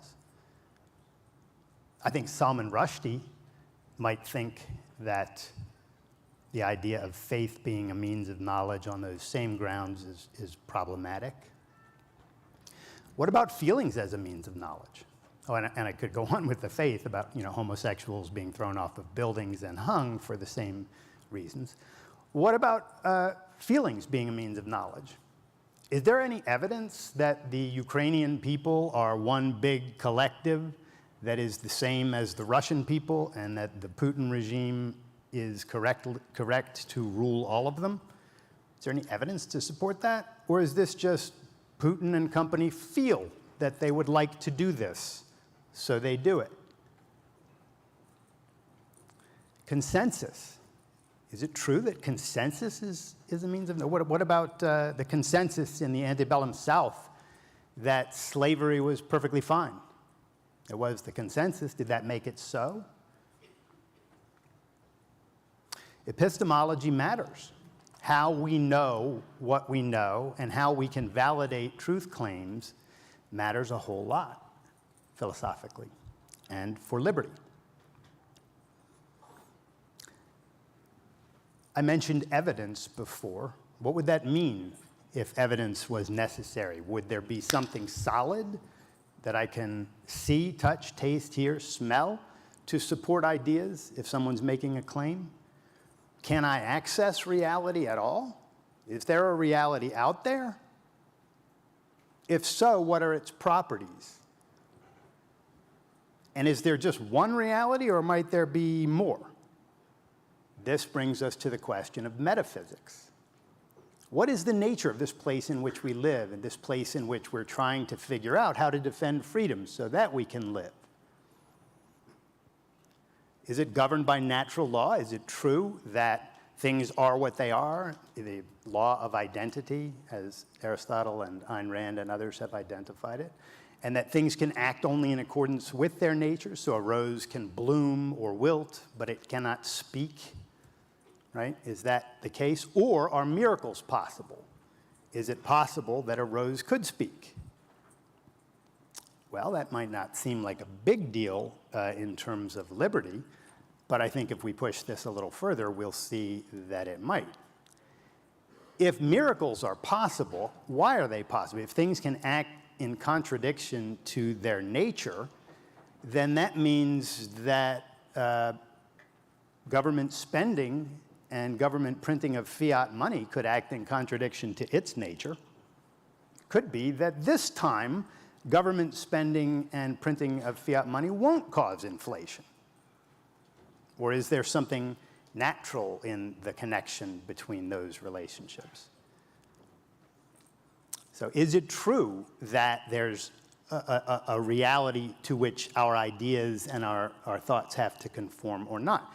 Or, by the way, is there a second reality, a more real reality, like Plato's world of forms, or the Christian heaven where God resides and controls things, or Kant's noumenal world, a place we can't access, but where all of our moral knowledge somehow emanates into us? Are these real places, these extra realities that are supposed to be higher and more important than the one in which we live? Or is there just the one reality, the one that we see, touch, taste, exist in, and are trying to do this thing we call life in? And there's a third alternative. Is it maybe the case that there's no reality, that it's just all in here, man, as some put it, right? Everything's just made up, or everything's just a social construct. There's no such thing as a reality out there to which our ideas must conform. Well, if it is all just made up, if everything's just a social construct, then whatever a given society or culture chooses to do is fine. That's their reality. That's their reality. If in the antebellum South they want to have slaves, that's their reality. Who are you to judge that? If proletarian logic and bourgeois logic are different things and access different realities depending on your social, your economic status, then there's going to be a perpetual war between these two groups because they live in, access, and think from different realities, different places. This is just a brief indication of what philosophy is, what questions it ponders, and why it matters to us if we want to fight for liberty. I think everyone here knows we need liberty. We need to be free. It's fairly clear given the history of economic change in the past 100 years, and even prior to that, but certainly in the past 100 years, which is remarkably clear. We've heard other speakers talking about this. It's also relatively clear that a human life is precisely a life guided by the judgment of one's own mind. This is why slavery is wrong, because it's a person lording it over another and saying, well, your mind doesn't matter to your life. My mind is going to tell you how to live your life. What's wrong with that? Well, if reality is whatever we make it in our minds, whatever we wish it to be or whatever a society wishes it to be, or if miracles are possible, maybe slavery is bad for you, but not for this guy. Well, why? Why would that not be the case if a miracle can happen? This guy doesn't need his mind to live. He might be human, but he can act in contradiction to his nature. So I don't have to go by the nature of human beings. In all of these cases, and in every other direction you think in terms of liberty and the ideas that undergird or undermine liberty, right, certain ideas support the idea that we should be free. Other ideas undermine and basically destroy the possibility of freedom. I want to share with you just a brief indication of a philosophy that I think is the full basis for the liberty movement. And this is the philosophy of my favorite author and my favorite philosopher, Ayn Rand. And in the various, in the three branches of philosophy that we have been talking about, ethics, epistemology, and metaphysics, we can sum up her philosophy this way. In ethics, she says, the very reason that human beings need morality, or a code of values to guide our choices and actions, is that we're alive and we have to pursue values. We have to gain and keep things, everything from food, clothing, and shelter, to medicine and purpose and self-esteem, sort of spiritual values and medical values, on up to liberty and rule of law. All of these values, this whole constellation of values and all the values in between are things that we need to go after and get and keep in order to live. Other values would include friendship and love and joy, etc., the things that make us human. And because that is why we need values at all and why we therefore need a code of values, Rand points out that this need is rooted in the requirements of human life. The whole reason we need values is so that we can live, so that we can think clearly, produce things that we need, trade them with others as we need, and get the things that we need in order to thrive. So Rand flips the table on the traditional view or the conventional view of morality. And she says being moral doesn't consist in sacrificially serving others. It consists in pursuing values, creating values, respecting the rights of others to do the same, and then we can trade values with each other, and lo and behold, we can all prosper. Her ethics is controversial because it runs against the grain of 2,500 years of Judeo-Christian ethics, but it makes sense. And we don't run away from things because they're controversial and make sense, right? If this makes sense, it makes sense. So if you haven't looked into Rand's ethics, I urge that you do. I urge that you look into her ethics. The place to start there is to read her book, The Virtue of Selfishness, in which she talks about what altruism is, why it's problematic, why it is, as she calls it, the morality of death, the idea that giving up your values is the right thing to do. Well, where do you stop? You give them up and give them up, and you don't have any values, you die. She says the opposite is true. Not the opposite meaning you stab other people in the back to get what you want. That's not egoism, what she calls the proper morality. That's called predation. That's a very different thing. It's a third alternative, and it's wrong. But producing values, going after the values that you need to make your life wonderful, to keep you alive and to enable you to flourish, and then respecting the same needs of other people, that's how we live harmoniously together. That's how we can prosper, thrive, and live wonderful lives. It's also the basis for individual rights, because if it's true that we should pursue the values on which our lives depend, if that's the moral essence of morality, then it must also be true that politically speaking, we must be left free to do that thing. So we've got to have a legal system and a social system that says the initiation of physical force against human beings is wrong and it's properly illegal. Why? Because it's contrary to the requirements of human life, which is what morality is all about. So Rand's morality, as she calls it, is basically rational egoism. It's the idea, use your mind to pursue your values, and that's the basis for rights, which we have to respect among each other so that we can live. Rand's epistemology is not faith as a means of knowledge, not emotions or feelings are a means of knowledge, and not consensus as a means of knowledge, but reason, our faculty that makes us human, is our means of knowledge. How do we know what's true? We look at reality, we perceive what's real, We conceptualize the things that we perceive by forming concepts, cat, dog, animal, etc. And then the sophisticated, more abstract ideas, everything from humor to sarcasm to justice to individual rights to limited government, right? And this is how we figure out what is true in the world and how we can think long range by using abstractions and principles and the like. Principles such as the principle of individual rights. Human beings must be left free to act on their judgments so that they can live as human beings. This is what reason enables us to do if we use it and recognize that it is our means of knowledge. And that faith is not a means of knowledge. Accepting things as true because you just want to accept them as true is not a means of knowledge. Our feelings are not means of knowledge either, according to Rand and according to me.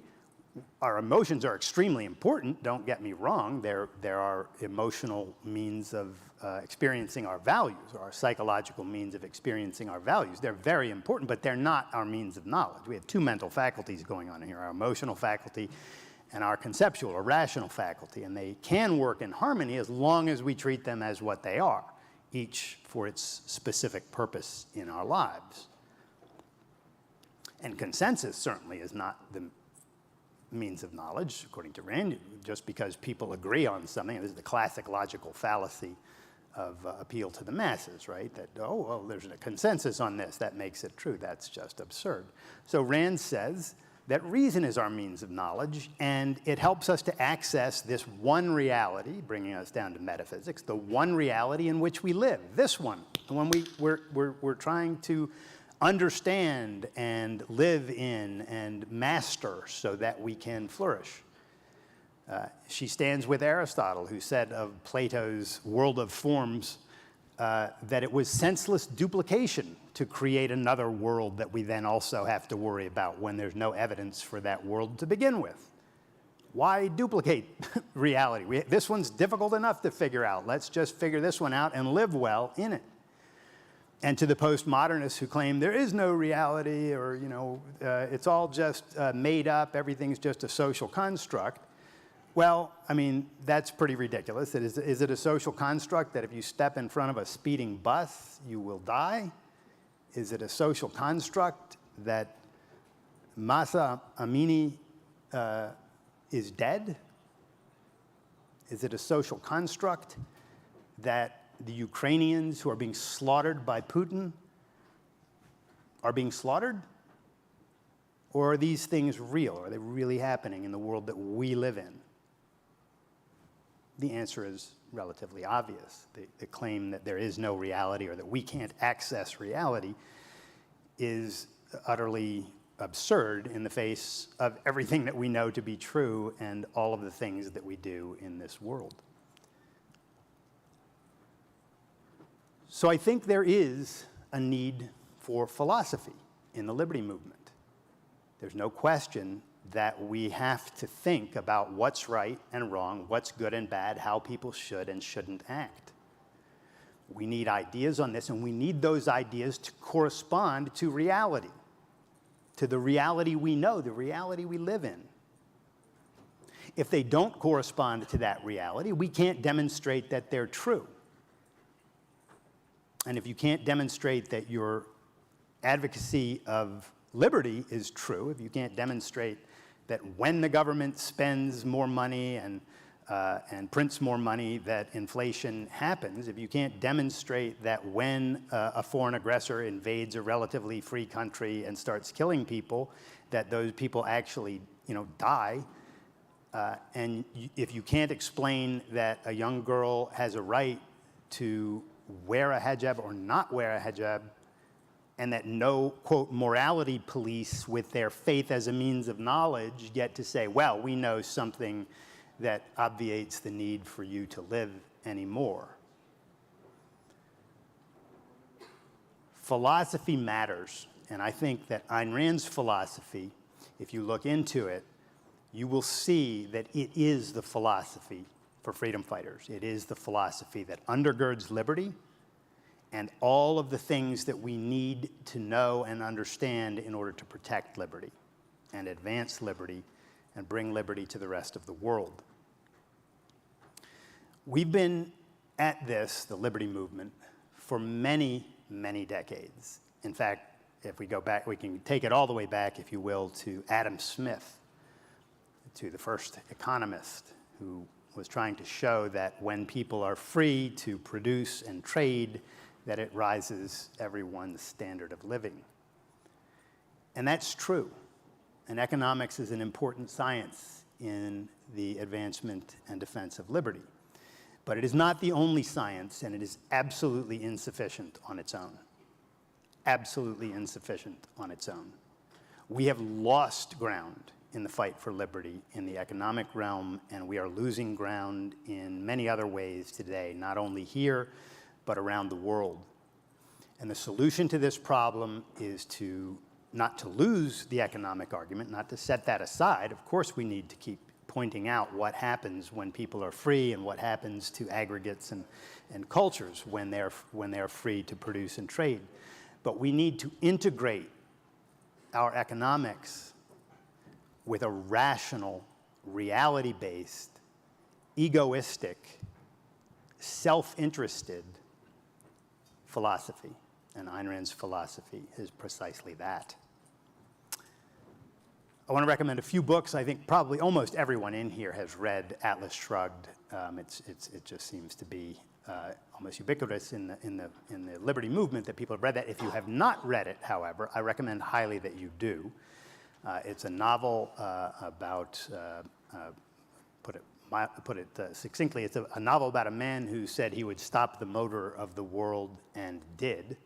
And it's a mystery novel about the disappearance of the producers in the world and what happens when they disappear and why.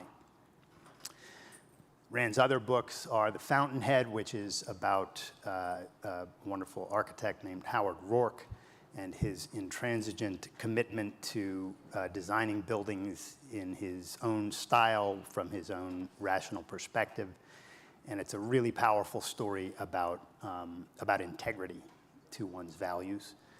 And then Ayn Rand has, of course, all of her nonfiction, Capitalism, the Unknown Ideal, which touches on some of the things I've talked about today,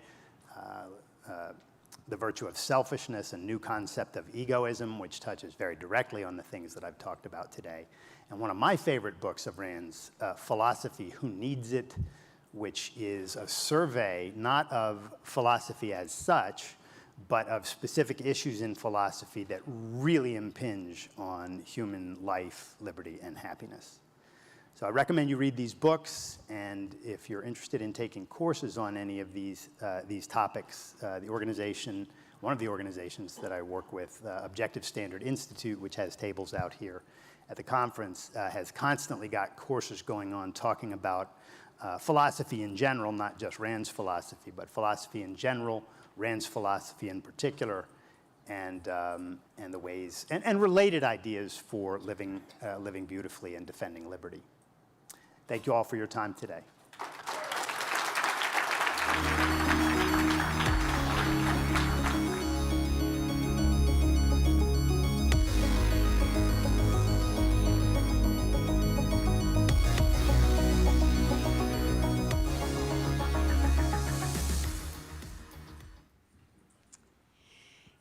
Is national conservatism the new direction for the center-right of the Republican Party? There is a growing fraction of thinkers, advocates, and even some libertarians who think that national conservatism is a solution to America's problems. Joining us now to discuss everything that is wrong with national conservatism is founder of libertarianism.org, Aaron Ross Powell, former Congressman from Illinois, Joe Walsh, and co-host of the Based Politics podcast, Ms. Hannah Cox. Please welcome them to the stage.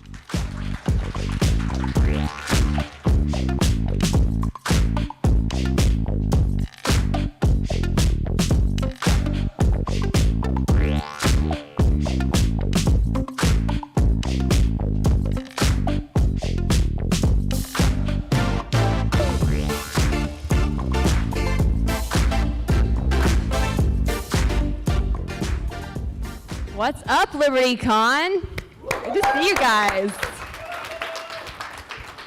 All right, we only have 30 minutes for this panel, and it's a really big subject, so I want to jump in and get the most as we can out of our panelists tonight. We're talking about national conservatism. I want to talk about its origins, where we've seen this throughout the world, what threats it poses for our country. So I want to dig in immediately just by getting both of you to sort of define what is national conservatism. Start, Aaron, and I'll follow. By the way, before you start, pick it up! Give me a round of applause. Come on. Go. Okay. So I don't know that there is one thing that is national conservatism. It's more of a constellation of... Is the mic on? Am I? Can we get the mic? Now you are. Now you All are. right, I'll start over. So I don't think there is a central one thing that is national conservatism. It seems to be more a constellation of various forms of a liberalism on the right that have been percolating for years but became supercharged under Trump, and then what we now know as national conservatism, and the National Conservatism Conference that's put on by the Edmund Burke Center is an attempt to attach all of those on to whatever this thing is that Trumpism is, and give an intellectual core to Trumpism, and then to be able to carry that forward in a post-Trump world.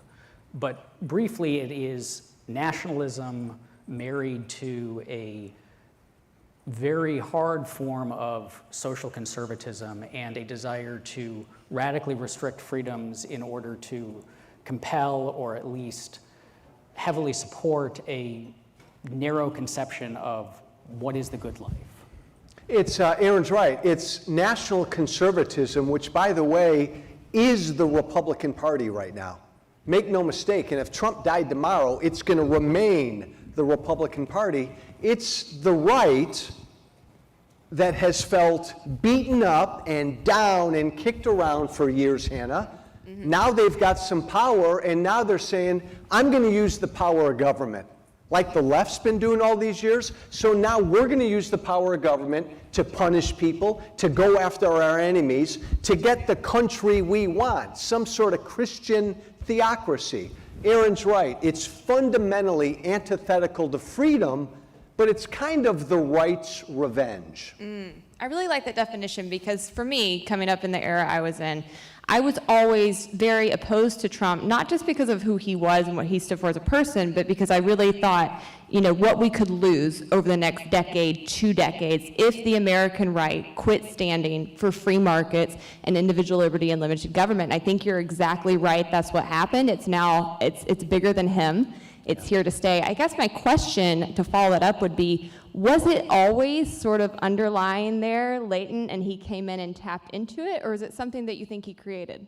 And I'll be interested in Aaron's perspective. I think it was always there. I got elected and sent to Congress in 2010. I was part of the Tea Party wave, and to me, the Tea Party was all about limiting government, right? Limiting all of our debt.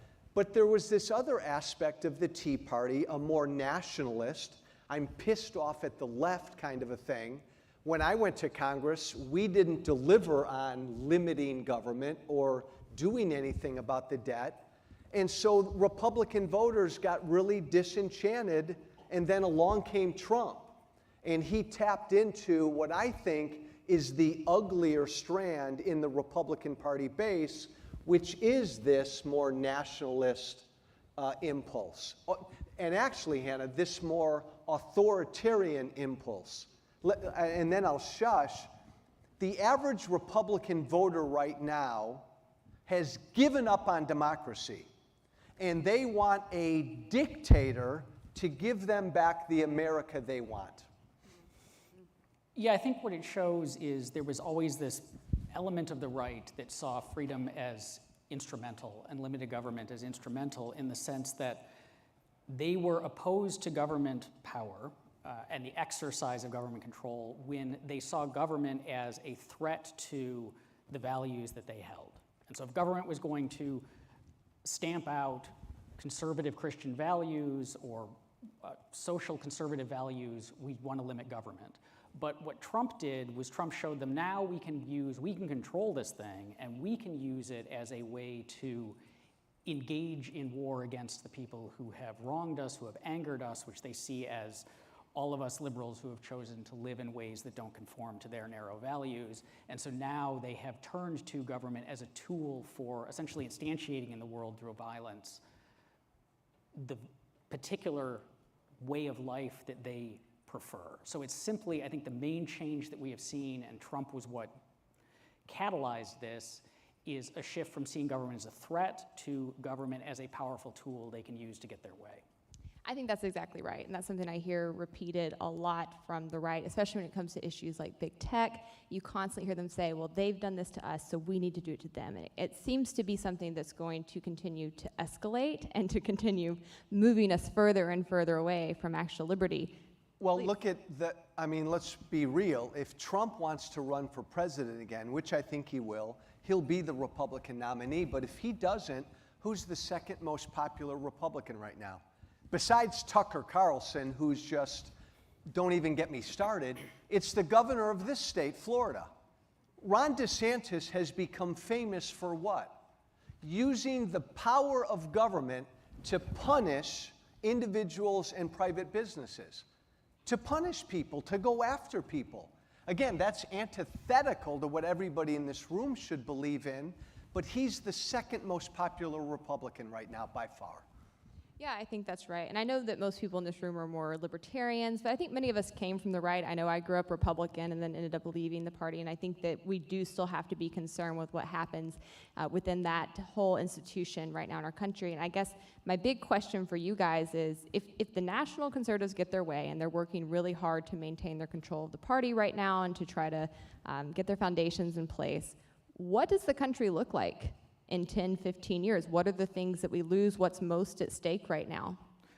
They are, I think, intentionally a little bit slippery on this. So they are good, the intellectualized portions of national conservatism, they are good at pointing out what they think are the failures of liberalism, where the country's gone wrong. They'll speak in broad brushstrokes about a need to return to tradition, or Zoni, who is kind of the intellectual forefather of a lot of this, speaks about the need to return to much more local control and a particularly biblical, in his view, approach to basically everything. But they tend not to be clear about what that would actually look like in governing practice. And I think the reason that they're not clear about it is because, first, the particular world that they want to make happen is not popular, whether that's a Catholic theocracy or a agrarian and manufacturing society. Like, these are not what the reason that their values are not popular is because people chose not to live in accord with them, not because the government forced people not to. So they tend to obfuscate what they want. But I think if you take them seriously, what they want is the government to crack down on basically any lifestyles that deviate. This is Josh Hawley, who was he spoke at the first National Conservatism Conference, I think 2019. He was the only elected official there for that first one.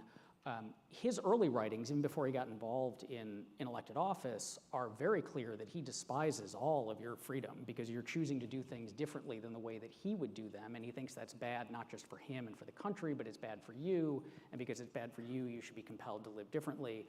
Like, their ultimate goal is an incredibly powerful government that actively reorganizes society through economic force, regulation, and so on, to make all of us live this style of life. I mean, it is straight up authoritarianism is what they are pushing for.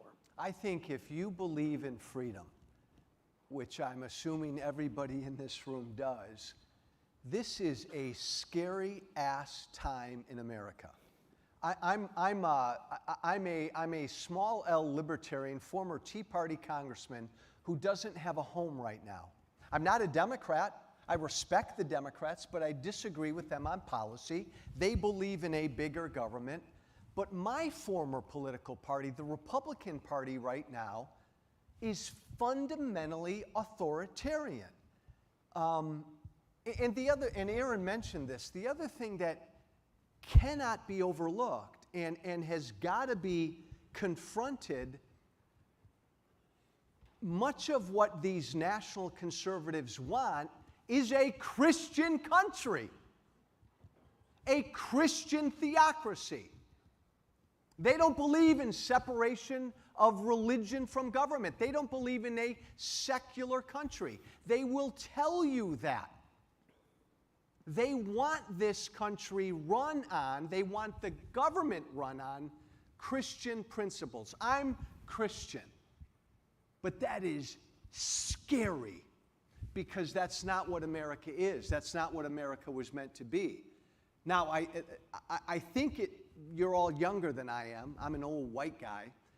The only hope is much of the Republican Party base right now is older white guys. And older white guys tend to die before you all will die. And right now the Republican Party, I think, is going to have trouble, Hannah, drawing young people and people of color to this authoritarian philosophy. Well, that's kind of my next question, because I think, you know, we can count on old white men dying, but that can't be our only plan here. Yeah, we've got to have some things in the backup here. And my question is, clearly they think this is something they can win on, right? I don't think that it's just that these people are all foolish and are just in their own tribe. They are seeing some momentum with groups that have been somewhat surprising, right? We saw a lot more of the Hispanic and Latin American culture vote for Trump than you would have thought. We've seen some younger people who have been coming into this ideology. What do you think it is that's attracting them, and what can we do, especially as younger people in this room, to outreach to those groups and to try to pull them into our way of thinking instead? Well, I would just quickly note, I don't think they can win in the sense of winning at the ballot box. And that is part of the reason that so many of them have bought into the various election shenanigans. It's why I think it's Adrian Vermeule has said that one important strategy is essentially take over the administrative state through executive appointments and then use the administrative state to enforce that. A lot of that is a recognition on their part that at the ballot box, democratically, their ideas are not popular. And they're probably not going to get to the point where they are popular enough to win. So that's the hostility to democracy and the liberalism that enables it.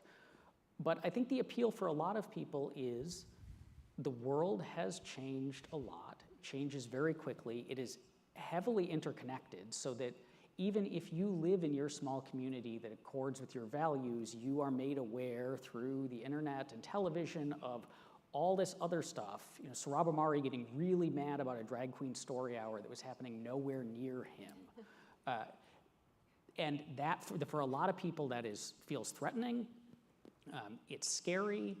They don't like it. They see deviation as a representative of immorality or perversion. And so this is a way for them to say, I'm going to put a stop to this. And here are people who tell me that they can put a stop to this stuff that is bothering me. Yeah, and Aaron's spot on. After I left Congress, I did talk radio for a number of years until I opposed Trump, and then I lost my show. The average American out there is pissed off about where things are. They're scared. Aaron's right. It feels like every month this country is changing. And along came Trump and these national conservatives, and they've said, I'll stop the change. You don't like all these genders? I'll get back to just 2 genders. You don't like men marrying men and women marrying women? I'll stop all that. I'll bring you back to 1954. I'll be a jerk, but I'll do it. And then the Democrats don't know how to address these people who are legitimately scared and frustrated with all the change. So you're the average voter out there, Hannah, and you've got the Republican who is an asshole, but the Democrat who doesn't understand me. A lot of people turn toward the asshole. Stop the stuff that I don't like or understand.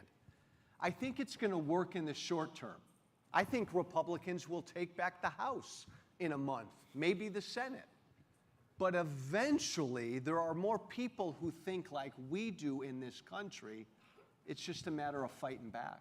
Well, I love that you guys identified that. I think there's something really very, very deep to what you just said. I come from Alabama. My dad's family was working class. My grandfather worked in a pipe factory his whole life. And I remember when Trump made his announcement, I was actually in the Trump Soho Hotel that day, watching him in my mirror, and I thought it was a joke. I couldn't believe some of the things he was saying. I was like, this is gonna be great, late night fodder, this guy's a lunatic. And I went back down to Alabama for a family reunion a couple days later, and one of my uncles said, what'd you think of what Trump said? And I said, I thought it was crazy. And he said, he's saying some things that hadn't been said before. And I was like, yeah, because they shouldn't be said. And I watched my family start moving on this down there, and it clicked to me. They're Hannah, scared. that's so right. That's so right. When Donald Trump announced he's running for president in 2015, every inside the Beltway politician and expert just laughed. Oh, this is a joke. This guy can't possibly do anything. I went on the radio that day that Trump announced. Everybody who called into the radio said, finally. Finally, there's somebody who gets how pissed off I am at all of this stuff. So he tapped into that anger. I mean, he's a demagogue. He's a bullshitter. He lies every time he opens his mouth. But he came, Hannah, when these people felt like the political system doesn't listen to me. And he fed them a bunch of lies, and he said, I'll listen to you. So I want to talk about this in more of a historical perspective quickly, but I think when we've seen that in the past, right, this is how populism and nationalism have often taken hold throughout many countries, is when people are scared, when they feel beat down, when they feel like they're weak and they're the little guy, you often see demagogues come in and use this ideology. Can you speak a little bit to that, what that has looked like in the past, what the results have been, and sort of just give us kind of a historical context for what we're seeing, because this is not new, what's happening in our country right now. I mean, briefly, the results have been pretty catastrophic. Populist movements either turn into extraordinary violence and authoritarianism, if not outright fascism, or they do a fair amount of damage to the country, its economy, its freedoms, and the very people who brought the populists into power before they kind of burn themselves out, because one of the things is that populism never accomplishes what the populist leaders say they can accomplish. And so eventually they are exposed as frauds, or they institute such an authoritarian state that they can't really be kicked out once they are exposed as frauds. I hope that doesn't happen here. I think one reason to be more optimistic here is that the populist movement is still somewhat limited. Like, it can't, Trump never won a majority. The Republicans, when they win control of the Senate, don't do it with a majority. These ideas are not terribly popular here, and there is a lot of will to push back on them, because I think one thing you have to notice is that the threats that the populists are seeing, as Joe mentioned, like the man marrying the man, or all of these genders, these aren't direct attacks on them. No one is telling this populist guy that he's got to marry a dude.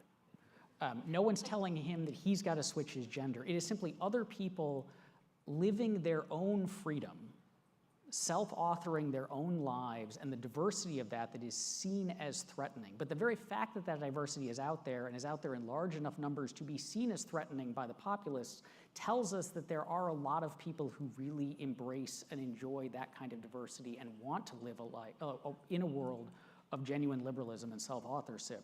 So I think they have an uphill battle. There are structural things in the way that our government works and the way people are put into power that give them advantages, which are unfortunate, but the country is not with them on this. 2 quick points. Look, Trump got elected because our political system sucks. It's broken. We needed disruption. I argue we needed a disruptor. Disruptors can be good or bad. Trump turned out to be bad, horrible, and evil. But our system is still broken. We have a 79-year-old president who's going to be 80 years old next week. The Democratic Party's got a real problem as well. So Trump aside, politics in America right now is in a really bad place. The other point I'd make is the issue of immigration. A big aspect of this national conservatism is close every door in this room and keep everybody out.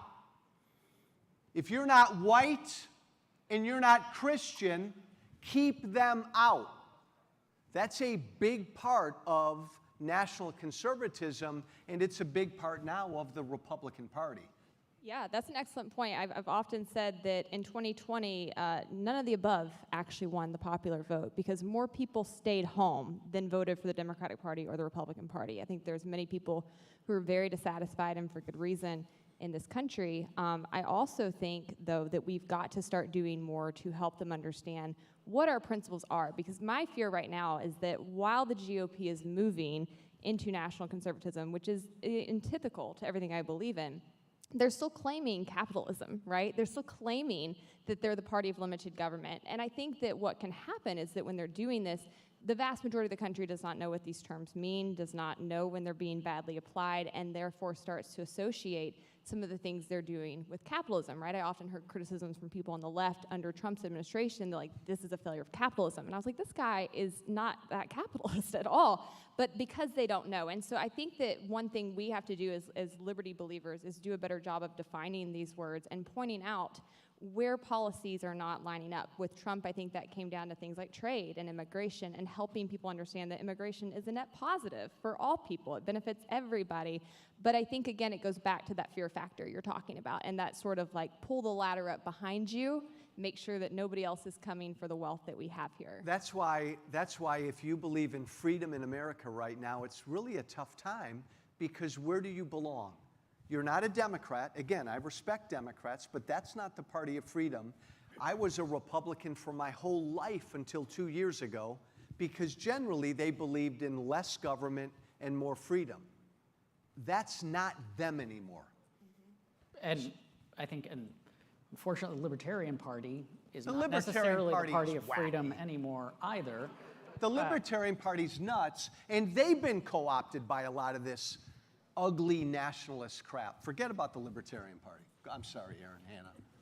No, I think it is hard to find a home, certainly. I have been politically homeless for as long as I've been politically active. But I think that we can tell stories of the thriving diversity of a liberal democracy and a tolerant society is appealing to a lot of people. And so much of this is just, there are people over there doing things that are scary to me. You know, like the polling data always shows the people who are most opposed to immigration are the ones who live in areas where there aren't many immigrants, because when you actually live among immigrants, you realize they're awesome. Or that the best way to change people's views on gay marriage is for them to meet a gay couple and realize the gay couple is just kind of normal and boring like they are, right? Like they're not strange. And so to some extent, that very interconnectedness, I think, that has caused some of this gives us something of a path forward, that as we can have more exposure to each other, and as young people grow up in a world where this diversity exists, and so they are less scared of it than their parents and so on. If we can get through that, like it's a scary time ahead, right? But I don't think, as you said, I think this is a short-term thing, and it's a very scary short-term, but if we can get through it, the overall direction, I think, still trends towards liberty and respect and dignity for individual autonomy. I love him. I'm a dark Irishman. I'm not as optimistic about this country that we all love. I think this great experiment in freedom, tolerance, and democracy is teetering right now. And I don't know what's going to happen. I don't know what America is going to look like in 40 years. I don't know if Texas is going to secede from the Union, or we're going to create 5 or 6 different countries. I have none of us. Did anybody 8 years ago think Donald Trump was going to become president? Nobody knows what this country is going to look like in 20 years. But to Aaron's point, and Hannah, to your question, I think this is the time for us. We're like in these education years now.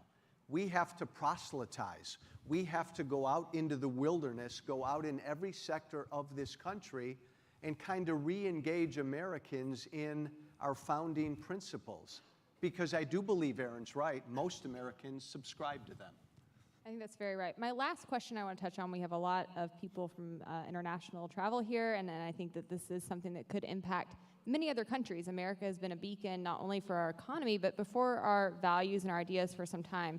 If we continue down this pathway, if we continue losing ground, what does that mean globally for the rest of the world? I don't think it's great. I think much of the rest of the world, even if just limited to the way that America exports its culture everywhere, learns from us. And if they see these ideas represented, it makes it harder for, at the very least, those nascent movements for liberty in other parts of the world to find purchase or to feel like they have an ideological ally. So I think this is incredibly dangerous, and we are seeing much of the rest of the world, a lot of countries backtrack on liberalism in the same way that the United States has. So I guess ultimately, and this cuts against the nationalism, right? Like, we are all in this together. And I think we as America, in our prominence, have a role to play in making sure that this narrative of genuine liberty is a loud and appealing one, not just for ourselves, but for everyone across the globe. I know Aaron's not. I'm not a neocon. I don't want Americans fighting all over the world. That's not my vision. But America has always been a beacon for freedom. What would it look like, Hannah, if America was not that beacon? Putin invaded a sovereign nation 8 months ago. Imagine an America that didn't say a damn thing, or an America that didn't do a damn thing, or an America that said, okay, Putin, you're fine. Imagine an America that didn't rally the free world to help Ukraine defend itself. Iranian women right now are putting their lives on the line to be free. If America wasn't that beacon of freedom and hope, we would not, as a country, be supporting them yearning for freedom. That's a bad, scary thing. It really is. It really is. All right, any closing remarks from either of you before we wrap up here today? No, I just want to hear Aaron's closing remarks. I'm done. You're more optimistic than I am. I am optimistic. I hope that's not just being naive. I would just say I think that national conservatism is the future of at least the intellectualized American right for the near to medium term. And so my advice is the same advice I give to young libertarians all the time, is study the ideas, even if you don't like them. Like, these people are pretty clear in what they believe. They often write very well. Look into it, because I think this is the main thing that we as libertarians, we as the liberty movement, are going to have to struggle against. This is the most acute and intellectual and ideological assault on the values that we hold dear. And so simply go out and try to understand this, because you're going to encounter these people, you're going to have to argue with them, and the only way to do that well is to have a deep understanding of where they're coming from and the arguments they make, even when they're really scary and even when they seem just fundamentally to their core wrong. Okay, I do have a final thought. I knew you did. Be fearless. If you believe in freedom, and you will die for freedom, we are at a point in America right now, and I think it's going to stay this way for a while, where we have to fight for freedom. The right sure fights, the left fights. We're at a point now where you've got to be, and you're all younger than I am, you have to be fearless and be willing to fight for freedom. That's where we are now. Well said. Well, thank you both so much for your time. Thank you, LibertyCon. Thank you.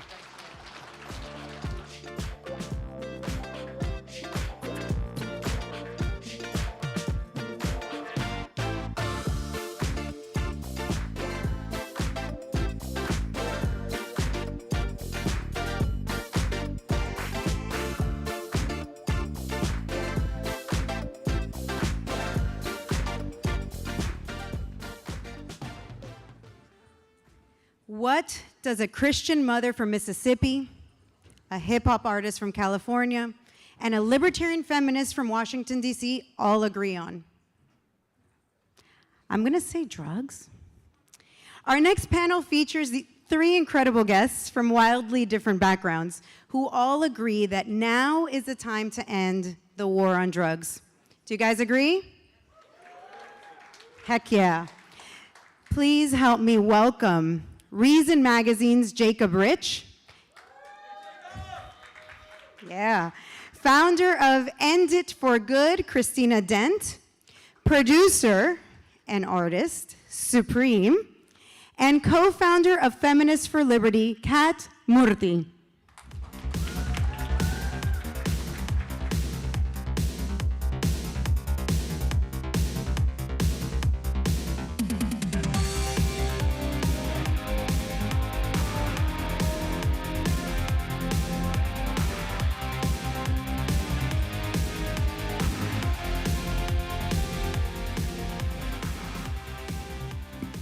Hello, everybody.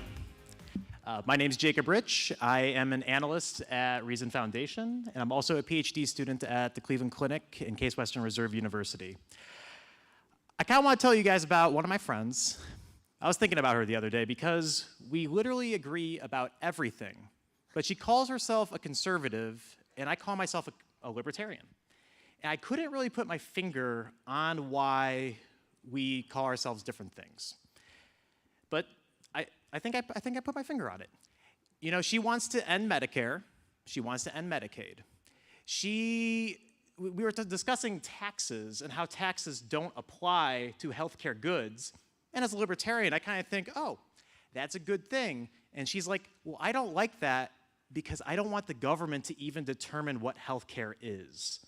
I'm like, okay. And she also wants to end the Fed. So what separates us? It's really the war on drugs.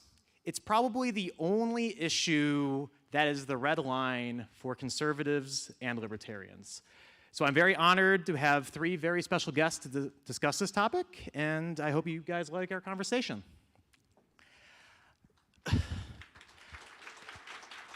So I want to start with the strangest bedfellow of this bed.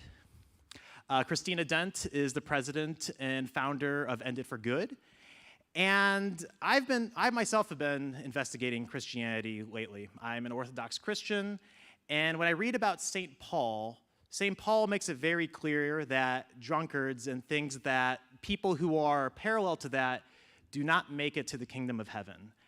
So Christina, with that type of advice from the Bible, how does one, as a conservative, come to the conclusion that we should be ending the war on drugs when drug use can be morally apprehensible, to many Christians?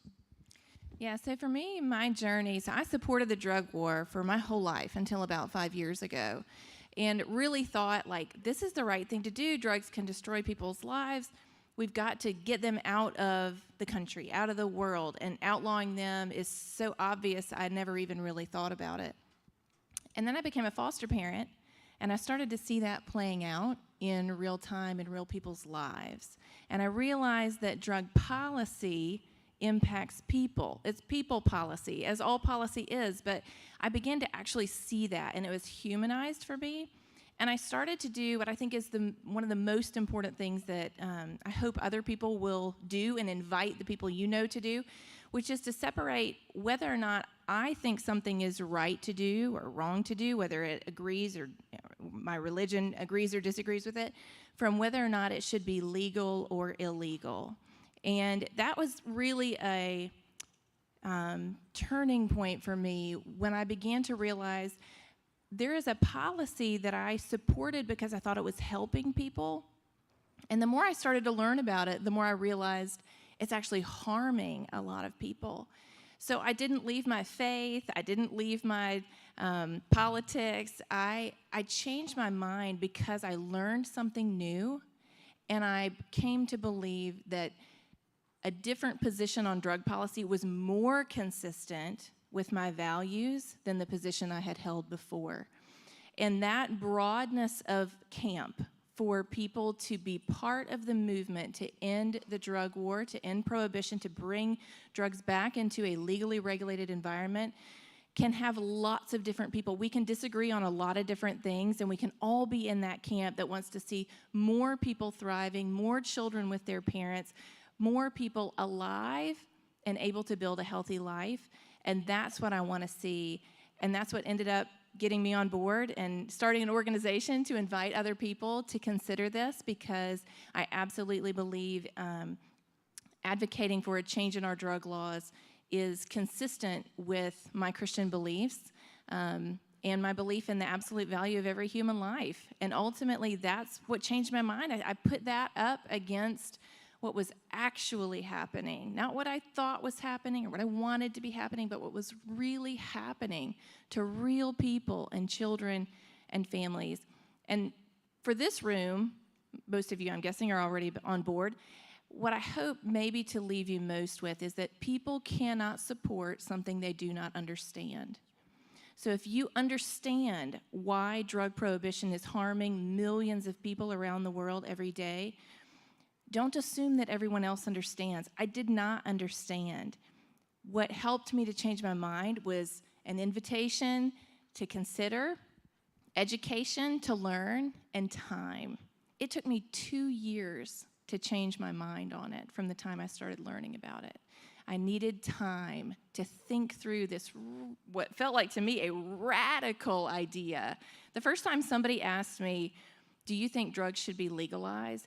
I was so angry I left the room. I could not fathom how a Christian could even say those words. And now that's what I've chosen to spend part of my life advocating for and inviting other people into that conversation. But people can't support what they don't understand, and we have the opportunity, everyone in this room, to help people understand this is my issue. Whatever your issue is, help people understand it, and then they have the opportunity to get on board with it. That's amazing. It reminds me of the first time when I was asked whether I think we should end the war on drugs. I was at an SFL conference in Ann Arbor, I think in about 2012, and I was certainly not a libertarian at this time. And I called the person an idiot. And here I am right now, right? Yeah, who's dumb? Yeah, and the reason I thought about it that way was because I have a family member who suffers from drugs, and I just kept thinking of the society that he would live in if drugs were legalized. And it took a very long time for me to understand that the society where drugs are actually legal is the society that's actually safest for him, where he can go into an organized store, a regulated store, where he doesn't have to work on the streets, deal with dangerous dealers on the streets in order to obtain drugs. It took a long time for me to figure that out. Among us, though, is probably the least strangest bedfellow of the bedfellows tonight, Kat Murdy. Not only is she working at Cato, not only has she ran a Twitter that basically brought me into libertarianism, but she was actually one of the important movers of Proposition 19 in California to legalize marijuana in that state. Yeah, I haven't had any yet, don't worry. And I tell you what do you think is next on the plate for us to move forward? What types of propositions and legalization efforts should libertarians be looking at? I hope some marijuana's on the plate. Yeah, definitely. I think it should all be on the plate. We need to decriminalize and deschedule all drugs for all the reasons that we've been talking about already. When drugs are illegal, they are unsafe, and they create a culture in which it's unsafe. But the world has changed radically in the last 12 years since the Prop 19 campaign, 12, 13 years now. It's changed even more so in the decades before that, leading up to that first push for legal cannabis here in the United States. But a lot of people think that we're done, right? The vast majority of Americans live in legal cannabis states, drug war is over, and that is not true. There's all sorts of issues that have arisen since some of the legalization bills have come through. A lot of them have to do with regulation. A lot of them have to do with policing, selective policing. A lot of times in some places, younger folks or other marginalized folks are actually seeing higher arrest rates. And most importantly, there are so many people who are still in prison for cannabis in states where it is legal. Right? Students for Sensible Drug Policy, I'm on the board. We've teamed up with Last Prisoners Project, and we're really working on a push right now to ask President Biden to follow through with his campaign promises to let the 3,000 federal prisoners of cannabis crimes out. And as I'm saying this right now, you're thinking, oh, okay, didn't I hear in the news that that already happened? No.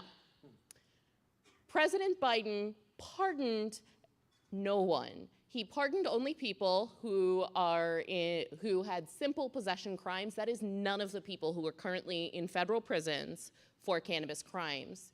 We are asking him to move past this political move and actually set people free for something that's not only nonviolent, that not only doesn't hurt anyone, that we're finding increasingly helps people, but that in the vast majority of the United States is now legal, and in many times is legal in the places where these people were arrested.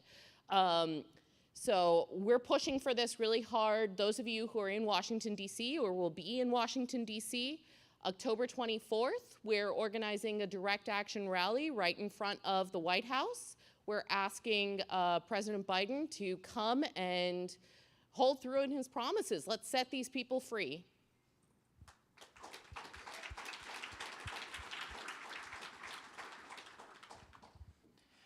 Yeah, we should do that.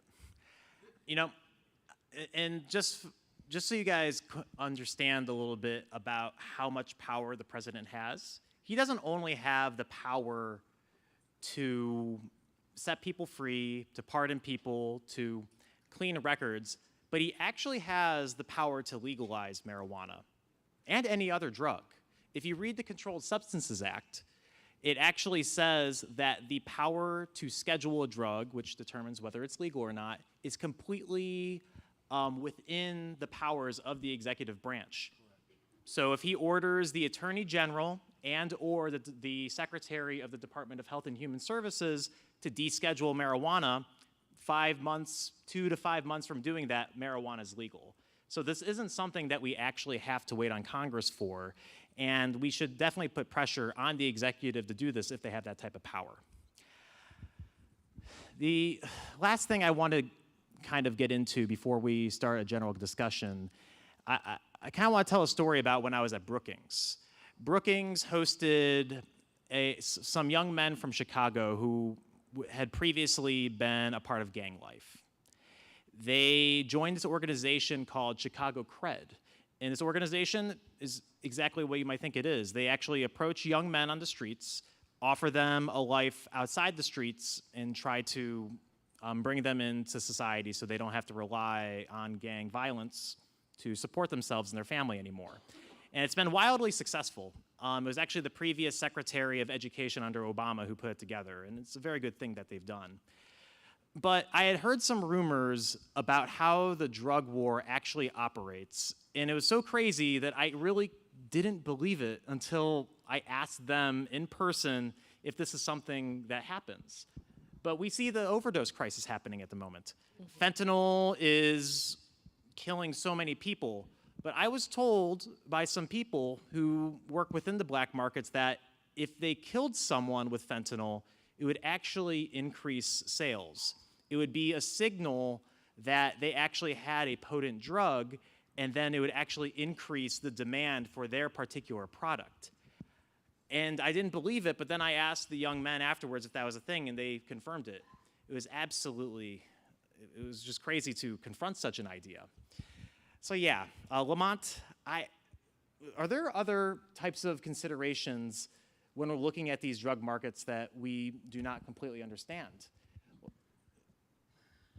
In regard to things that are sold or Sure. things in the streets? Let's define that. On the streets. The things on the streets are sold. On the streets work like any other market works, right? And that's why something that we say in the streets is if you can sell drugs successfully, then you should be able to transfer that to anything. So you sell drugs, you should be able to sell records. If you can sell drugs, you should be able to sell any product. Product is product, right? In regard to what you said about the potency of a drug, does that drive the sales of it? It definitely does, right? People want to know if it's good, if it's quote unquote, well, people will say that's fire, you know, or something that's better than, you know, it's just like any other marketing strategy, right? So you had the marijuana of the 60s and 70s, and then we had Northern Lights and indoor, and then we had outdoor, and that was a war, right? And then we went into hydroponics, and now it's strains, and now it's whatever, you know, is being promoted, extracts, you know, so on and so forth, and what's being marketed and promoted through TV, film, and music, right, and social media. So these platforms, these influencers, work the same way, right, on all levels. So yeah, fentanyl is a big issue. I have a friend who's very close to me that I grew up with. She's also deep in Hollywood, and she's lost 8 friends in 2 months. Like other people in the industry, it's not even being spoken about, right? But people are overdosing because they think they're using cocaine. Cocaine is mixed with fentanyl. And these are normal people. You're seeing a lot of stories right now of people having heart attacks, having seizures, artists dying, different people dying, but it's always, the press is always controlled on it, right? And then you're not seeing any follow-ups. So what's happening inside of the communities of people that don't get any exposure or notoriety, right? It's rampant, and it's children now that are suffering, right? As low as elementary school. We're seeing deaths. We're seeing more increased drug usage from elementary on up, and it's not being spoken of. The crime, the drugs, the things associated with it, right? It's just absolutely not even being shared, and it's a reality. So I encourage everybody to really, like, do your research, right? Don't just listen to what Biden's saying or some press release from the White House, right? Or from some of your friends, but actually go in and take the time to really do deep searches and see what's actually happening. There are stories, there are people crying out, there are families that are being utterly destroyed, right? From people trying to experiment with drugs, from people trying to sell drugs to provide for their families, for people trying to sell drugs to attain some type of lifestyle or to, be accepted. And again, it comes back to cultural issues, right? These things are being ingrained in our culture, and they're going to be long-lasting if we don't educate ourselves and start doing the preventative measures and doing the work that's needed to curb it and ultimately end it. And that comes through legalization, again, and education. And we need to do the work now. I think your point about culture is very interesting. There's this famous experiment, some of y'all might have heard of it. It's called the Rat Park experiment. And what they did is scientists took 2 groups of rats and they addicted them, excuse me, to various types of drugs.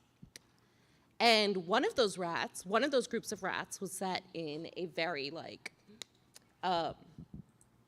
you. Excuse me. One of those groups of rats was set in cages with no sort of enrichment, nothing to do, dry, dull, disappointing lives. Another group was set in an environment where they had all sorts of different things. They had a lot of social opportunities with other rats, and they watched them. And the rats in that first group, they would keep pressing the bar for their drug over and over and over. They added a shock to it. They would keep pressing it. They're getting a shock every time. They'd keep pressing that bar. The drugs in the first group, the rats in that Rat Park group, they were equally physically addicted, but when they had other enrichment opportunities, when they had different types of food, they had different types of fun, they had different social opportunities, they didn't press that bar. Then later, they took those first rats from that barren, horrible environment, and they put them in Rat Park, and slowly, over time, they stopped pressing that bar too.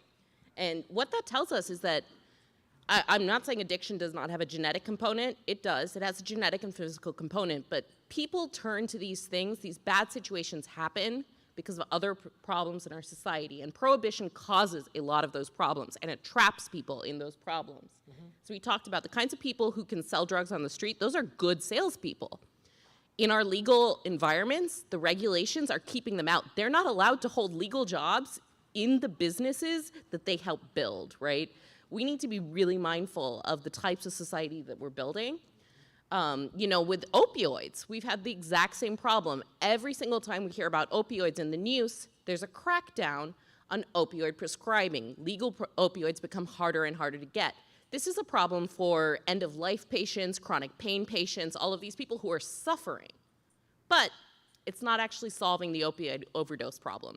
Every single time we see fewer legal opioids available, prescribing becomes harder, we see more and more and more overdoses. Prohibition doesn't work. Prohibition is not the problem. We need to fix the root problems. Correct. Indeed.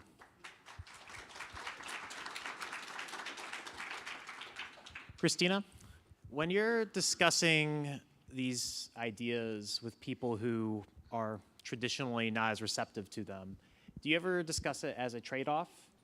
What exactly is your approach when people who are about as hesitant as you first were when you heard the ideas, how do you approach them?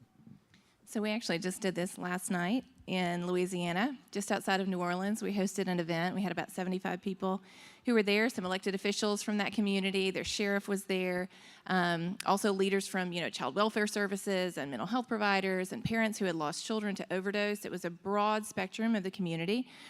And the way that we do this is I give a 30-minute presentation. It's kind of my story mixed with what we call the 3 harms. So what ended up changing my mind is understanding that prohibition creates crime, it creates preventable death through more overdoses, and it creates destroyed lives through incarcerating consumers. So we have market harms, we have substance harms, we have consumer harms. We're losing on every front. And so that's what we walk people through, just a basic introduction to those ideas, how that happens. We help them see the kind of reference points with alcohol prohibition. And what we found is that for most people, their response is, I have never heard this before. So there was a pastor there last night. He was probably about 50. And so I give the presentation, then we pass a microphone around the room, and every person gets 1 minute to share their thoughts. And some of them say, I completely disagree, I think you're nuts. And some of them say, I've never heard about this before, but it's really interesting. So this pastor, the microphone gets to him, and he says, I'm a pastor, and I have never heard this before, but I'm really interested. It's really gotten me thinking. Then the microphone moves on. A little bit later, there's a nurse. She said, I've never considered decriminalizing drugs before, but this has really changed my mind. Then it moves on to a woman who has lost a brother to an overdose, and she says, you have no idea how much hope this gives me, that people are talking about this and that we're kind of working on those root causes, like Kat said. What are the root causes of what's happening? We focused for so long on the drugs, and we haven't focused at all on why people are using them. That's what we have to address, is why people are using the drugs, and end all of this harm that's coming from the drug policies that we have tried to use to get at the drugs, and instead we need to be focusing on the people who are using them. So you don't need sophisticated, complex explanations of what's happening with the drug war. Most people just don't understand it. The first time that somebody explained to me how an underground market works, I was in like my early 30s, and that just so my degree is in Bible. I didn't take any economics classes in college, so it was just not something I'd ever been exposed to. They explained it to me in about 5 minutes, and it made sense to me. I thought, oh, I just never understood that. When I heard legalized drugs, what my mind went to is cartels take over the world? Because I associate drugs with cartels. So in my mind, I'm like, this is insane. Who wants to live in that world? So we think about it as people whatever they currently believe is maybe a little island where they are. And what you want them to believe is an island that may be close to their current island. It may be really far away from their current island. So how are you going to get them to come over to your island? Well, you can either just kind of lob things at them and blame them for not being on your island, or you can try to build some bridges and make it possible for them. Maybe they move first to an island that's not your island, but it's a little closer to where you are. Maybe it's another island moving a little closer. As somebody who wants other people to adopt an idea I passionately believe in, I see it as my responsibility to build those bridges to connect with where they are right now and help them to move to a better place. That's the exact same thing that we want to do with people who are struggling with addiction. We want to meet them where they are right now and help them maybe take one step at a time towards a healthier, more thriving life. So it's really hard to just quit drugs overnight. We know this is true. It's really hard to quit ideas overnight. We also know this is true. People need time, and they need bridge builders to be able to build bridges for them to come to where you are. And some of them aren't going to get there. One of the law enforcement officers who was there last night, he's heard everyone in the room, a lot of them saying, this really makes a lot of sense. There was one guy, he was probably 65. He said, I cannot believe I am about to say that I agree with almost 100% of what you just shared in that presentation. People are interested, but some will still say no. And that law enforcement officer said, no, lock them up. This is not what we need to do. And you know what? That's okay. He shook hands with the guy next to him who said, I have been so on board with what you're talking about for years. And they were able to have a conversation about it. They were able to shake hands afterwards, be respectful about it. People can change, but as people who want to see change, it's our responsibility to get out there and build those bridges, help them understand our ideas, and help them catch that passion for why we think it makes a better world for all of us, not just a better world for you or for me, but we want to see a better world for all people. Mm-hmm. Indeed.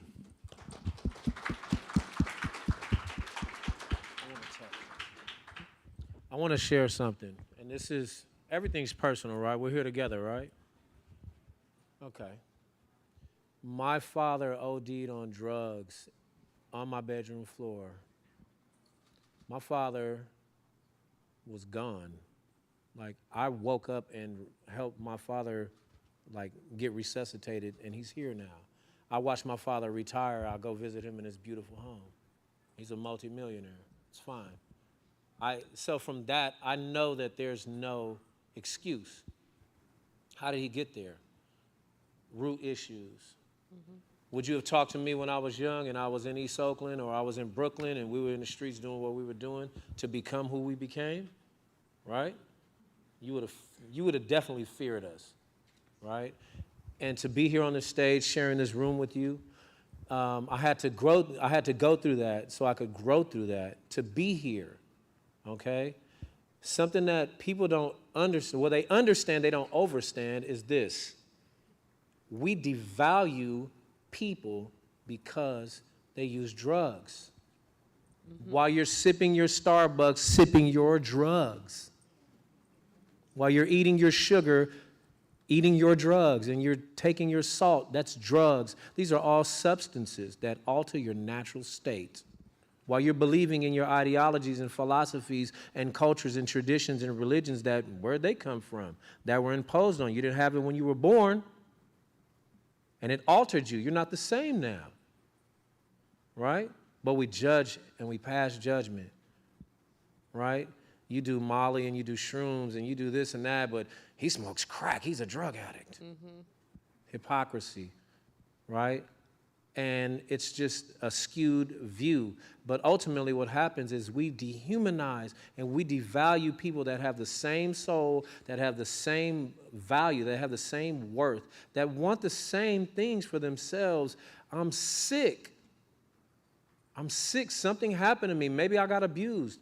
Maybe I got molested, right? Maybe I got abandoned, right?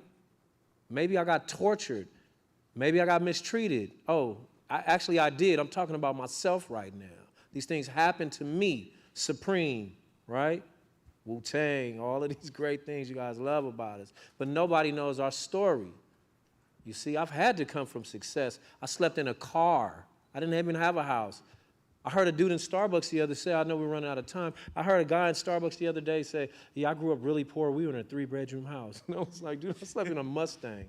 You see? So all I'm sharing with you is don't look at people as they're anything other than yourself. To find fault in somebody else only it means it exists in yourself. You see? Look at each other with love. Look at each other with the same value and worth, and know that these people just need help. These are conditions, and conditions change, just like the weather, right? So there's one mind, there's one heart, there's one soul, there's one God, there's one love, right? And freedom, freedom means to free your dome. I keep seeing freedom, but the E is missing, and E is equality. You got to free your mind so you can free your body, right? And we have to be just and fair and equal to everyone, right? Because we're all here together, and the only way we're going to succeed is if we all succeed. If one is hungry, we're all hungry. One is homeless, you see, or houseless. You're never homeless, you're houseless. Then we all are. So let's look at each other again with love and appreciation and give that person that time, because that dignity is hope, and that hope is life. And on that note, thank you, everybody. Good. Thank you, Lynn.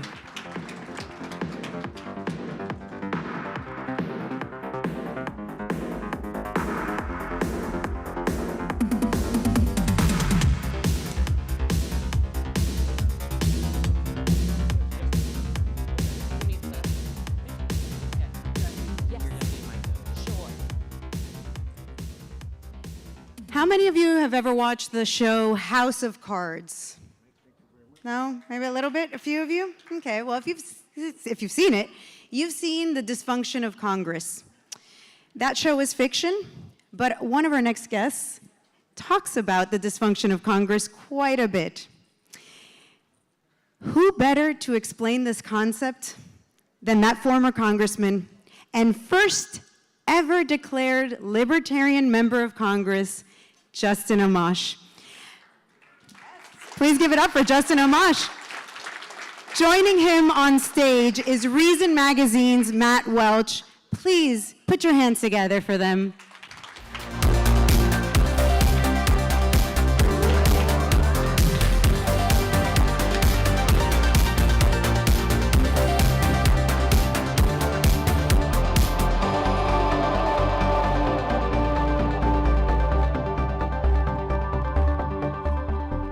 Hi, everyone. Hey, everyone. That's not bright. I want to apologize out front for those of you who are excited to see not me, but my colleague and boss, Catherine Mangu Ward, who's initially supposed to be here.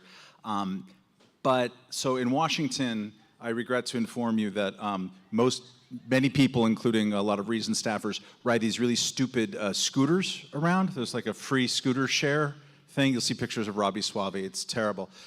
So Catherine was riding her stupid scooter around Washington, literally listening to Justin Amash's podcast on her earphones, and she hit a bump and fell and fractured her knee. So let's pour one out for Catherine. You all know Justin Amash, 5-term congressman. Before that, session in the State House, Michigan State House. Yep. I actually feel like since I'm up here and if I'm going to channel Catherine Mangu Ward even for a second, I have to ask you, are you going to run for president in 2024? We did that in D.C., right? In like 2018. Yeah, well, we'll see. You guys have to make that happen. There you go. There you go. When are you going to make that decision? Well, as I said, we'll see. We'll see. It's a little bit early to talk about that kind of stuff, but you know, I'm always open to running for office. I think I can make a difference, and I have political experience. So, if the right opportunity comes up and there's the right infrastructure and the right amount of support, then that's something I would do. All right. So, since y'all are students, or at least you're pretending to be for the purposes of the conference, I thought it would be interesting. Justin, look at him. He's young. He was a young person recently. Ran for your first office when you were 30 years old. And since, I mean, it's kind of an interesting origin story. How do you go from being a nerdy Hayek econ brat in Grand Rapids, getting the perfect grades and doing all the, achieving like the immigrant's son should achieve? How do you go from that to literally finding a job where you have to go out and talk to strangers and make them like you? Yeah, well, it wasn't easy, and I was even younger than that when I first ran, because when I ran for state office, I was only 27, I think, when I filed. So, yeah, I started young. A lot of you are younger than that, even. And it's difficult, especially if you are not an extrovert. You know, I'm a pretty introverted person. I was not comfortable with public speaking. I was not comfortable getting out there and expressing myself, and it was very stressful at first. But I knew that if I practiced, if I kept going in front of crowds, talking to people, speaking my mind, eventually I'd become more comfortable with it, and it really did happen. There was a long period of time where I thought it would not happen, where I really thought it would just be too difficult to ever become comfortable with politics. You'd just be backstage, sweating bullets.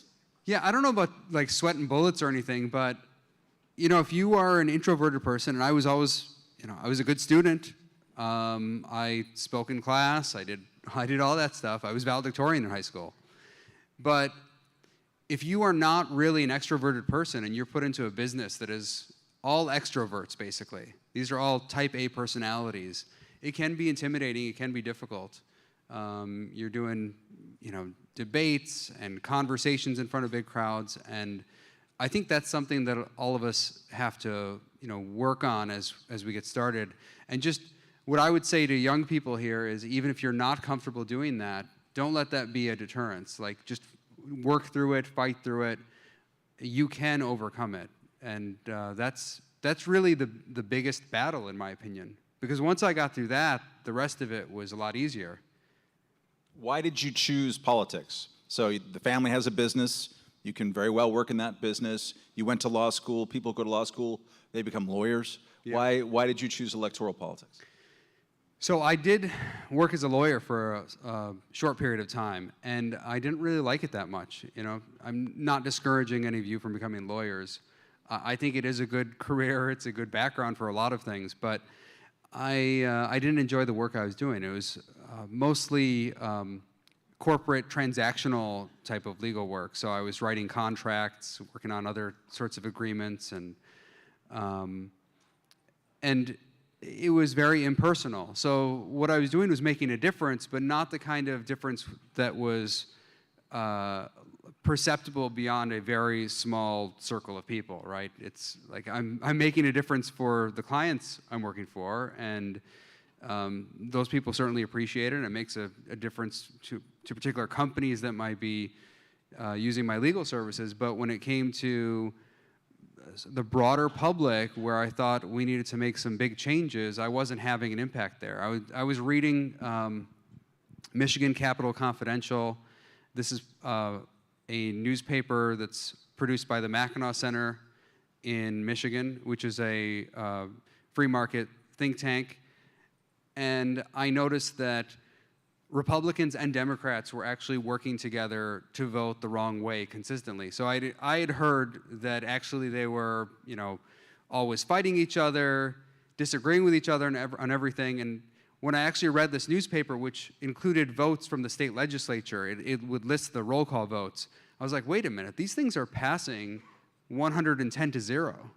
These terrible bills that they're writing about in the newspaper are passing 110-0, just handing corporate welfare to giant companies, all sorts of other anti-free trade, anti-free market sorts of legislation passing without any opposition. I said, I have to get involved here, and I just have to overcome whatever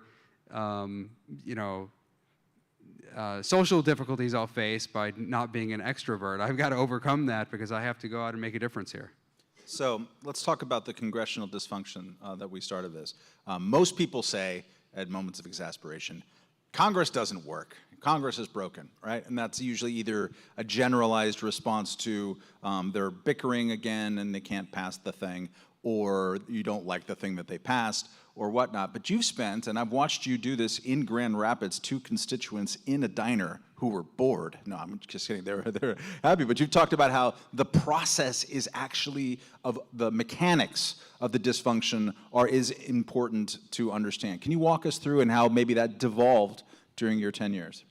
Yeah, so when I served in the state legislature, one of the things that inspired me to run for Congress was that I had been quite effective at getting the Democrats to actually adopt a number of my amendments. In fact, I was more successful than any Republican, I was a Republican at the time, more successful than any Republican at getting the Democratic leaders who controlled the state house at the time to adopt my amendments. And people found this counterintuitive because I was simultaneously considered the most libertarian and by some measures the most conservative member of the state house. So they thought, well, how is this happening? And it was because I was actually having conversations with the Democrats. I would just go up to them on the House floor and say, hey, here's the problem with your legislation. I'd walk them through it. They would often pull legislation from the House floor or let me offer an amendment, which a lot of times they would just adopt unanimously or with their support. So it was just a matter of being proactive and reaching out, and I found that other members of the state legislature weren't really doing it to the same extent. So I thought, okay, I'm going to take this bipartisan, nonpartisan libertarianism that I have, I'm going to bring it to Congress. And I got elected to Congress. When I got to Congress, I found that it didn't work the same way. You don't have the same kinds of relationships with people on the other side of the aisle. Sure, they're friends, They can hang out even, but they aren't going to work together on things unless it's something that is either, not that important, some insignificant measure, or maybe sometimes a few of the more eccentric members will get together on either side and they'll introduce something that they know isn't going anywhere. But in terms of getting actual legislation through Congress, it's very rare that you see people from both sides of the aisle working together in a way that actually benefits the American people rather than benefiting the members of Congress. So it was an eye-opening experience, but even as closed as it was in the early days when I got to Congress, and this is not a long time ago, by the way, we're talking about 2011, so I'm not talking about the 1970s or something. So even at that time, say 2011, 2012, 2013, as closed as it was more open by far than what I experienced in my later years in Congress, say 2017, 2018, 2019, 2020. By that point, the House had been completely shut down. It became a completely top-down operation. In the early days, I could go to the House floor, offer an amendment, and in many cases get a vote on that amendment. Or I could go and talk to people on the other side of the aisle and get us to work together on something. I worked with Democrats like John Lewis on civil liberties legislation. There were a number of times when I was able to push things with support, even from the other side of the aisle, in the earlier days. And then in the later days, starting toward the end of 2016 and on, Paul Ryan decided that he was going to completely shut down the House. Anything that was going to come to the House floor was going to go through him. And Nancy Pelosi, when she became Speaker, adopted the same attitude. So that's where we are today. And in fact, there hasn't been an amendment freely offered on the House floor, in other words, where it doesn't go through some kind of screening by the leadership, by the Speaker of the House. There hasn't been an amendment freely offered on the House floor since May 2016. So we've now gone over 6 years without an amendment on the House floor. And in the 200 plus years of Congress's history, that had never happened. Wow. So who, sounds weird, but who makes the laws? So, so if something's going to go through Congress at this point, there are only a few people who really decide everything. It's the Speaker of the House, it'll be the Senate Majority Leader, and the President of the United States. And then occasionally, especially on the most nefarious pieces of legislation, they'll even get the minority party involved in it, and their leaders will be involved. But if you think that you are electing members of Congress to go present their own ideas and offer their amendments, and it's like some kind of laboratory of democracy where we're all working together trying to find the best outcome, that is not happening at all. That's why I'm very critical of the Democrats on their claims about being pro-democracy. I hear the Democrats every day, we have to protect our democracy, our democracy, our democracy on everything. And while the Republicans obviously have been terrible when it comes to democracy in many ways, the Democrats are also terrible on the issue of democracy.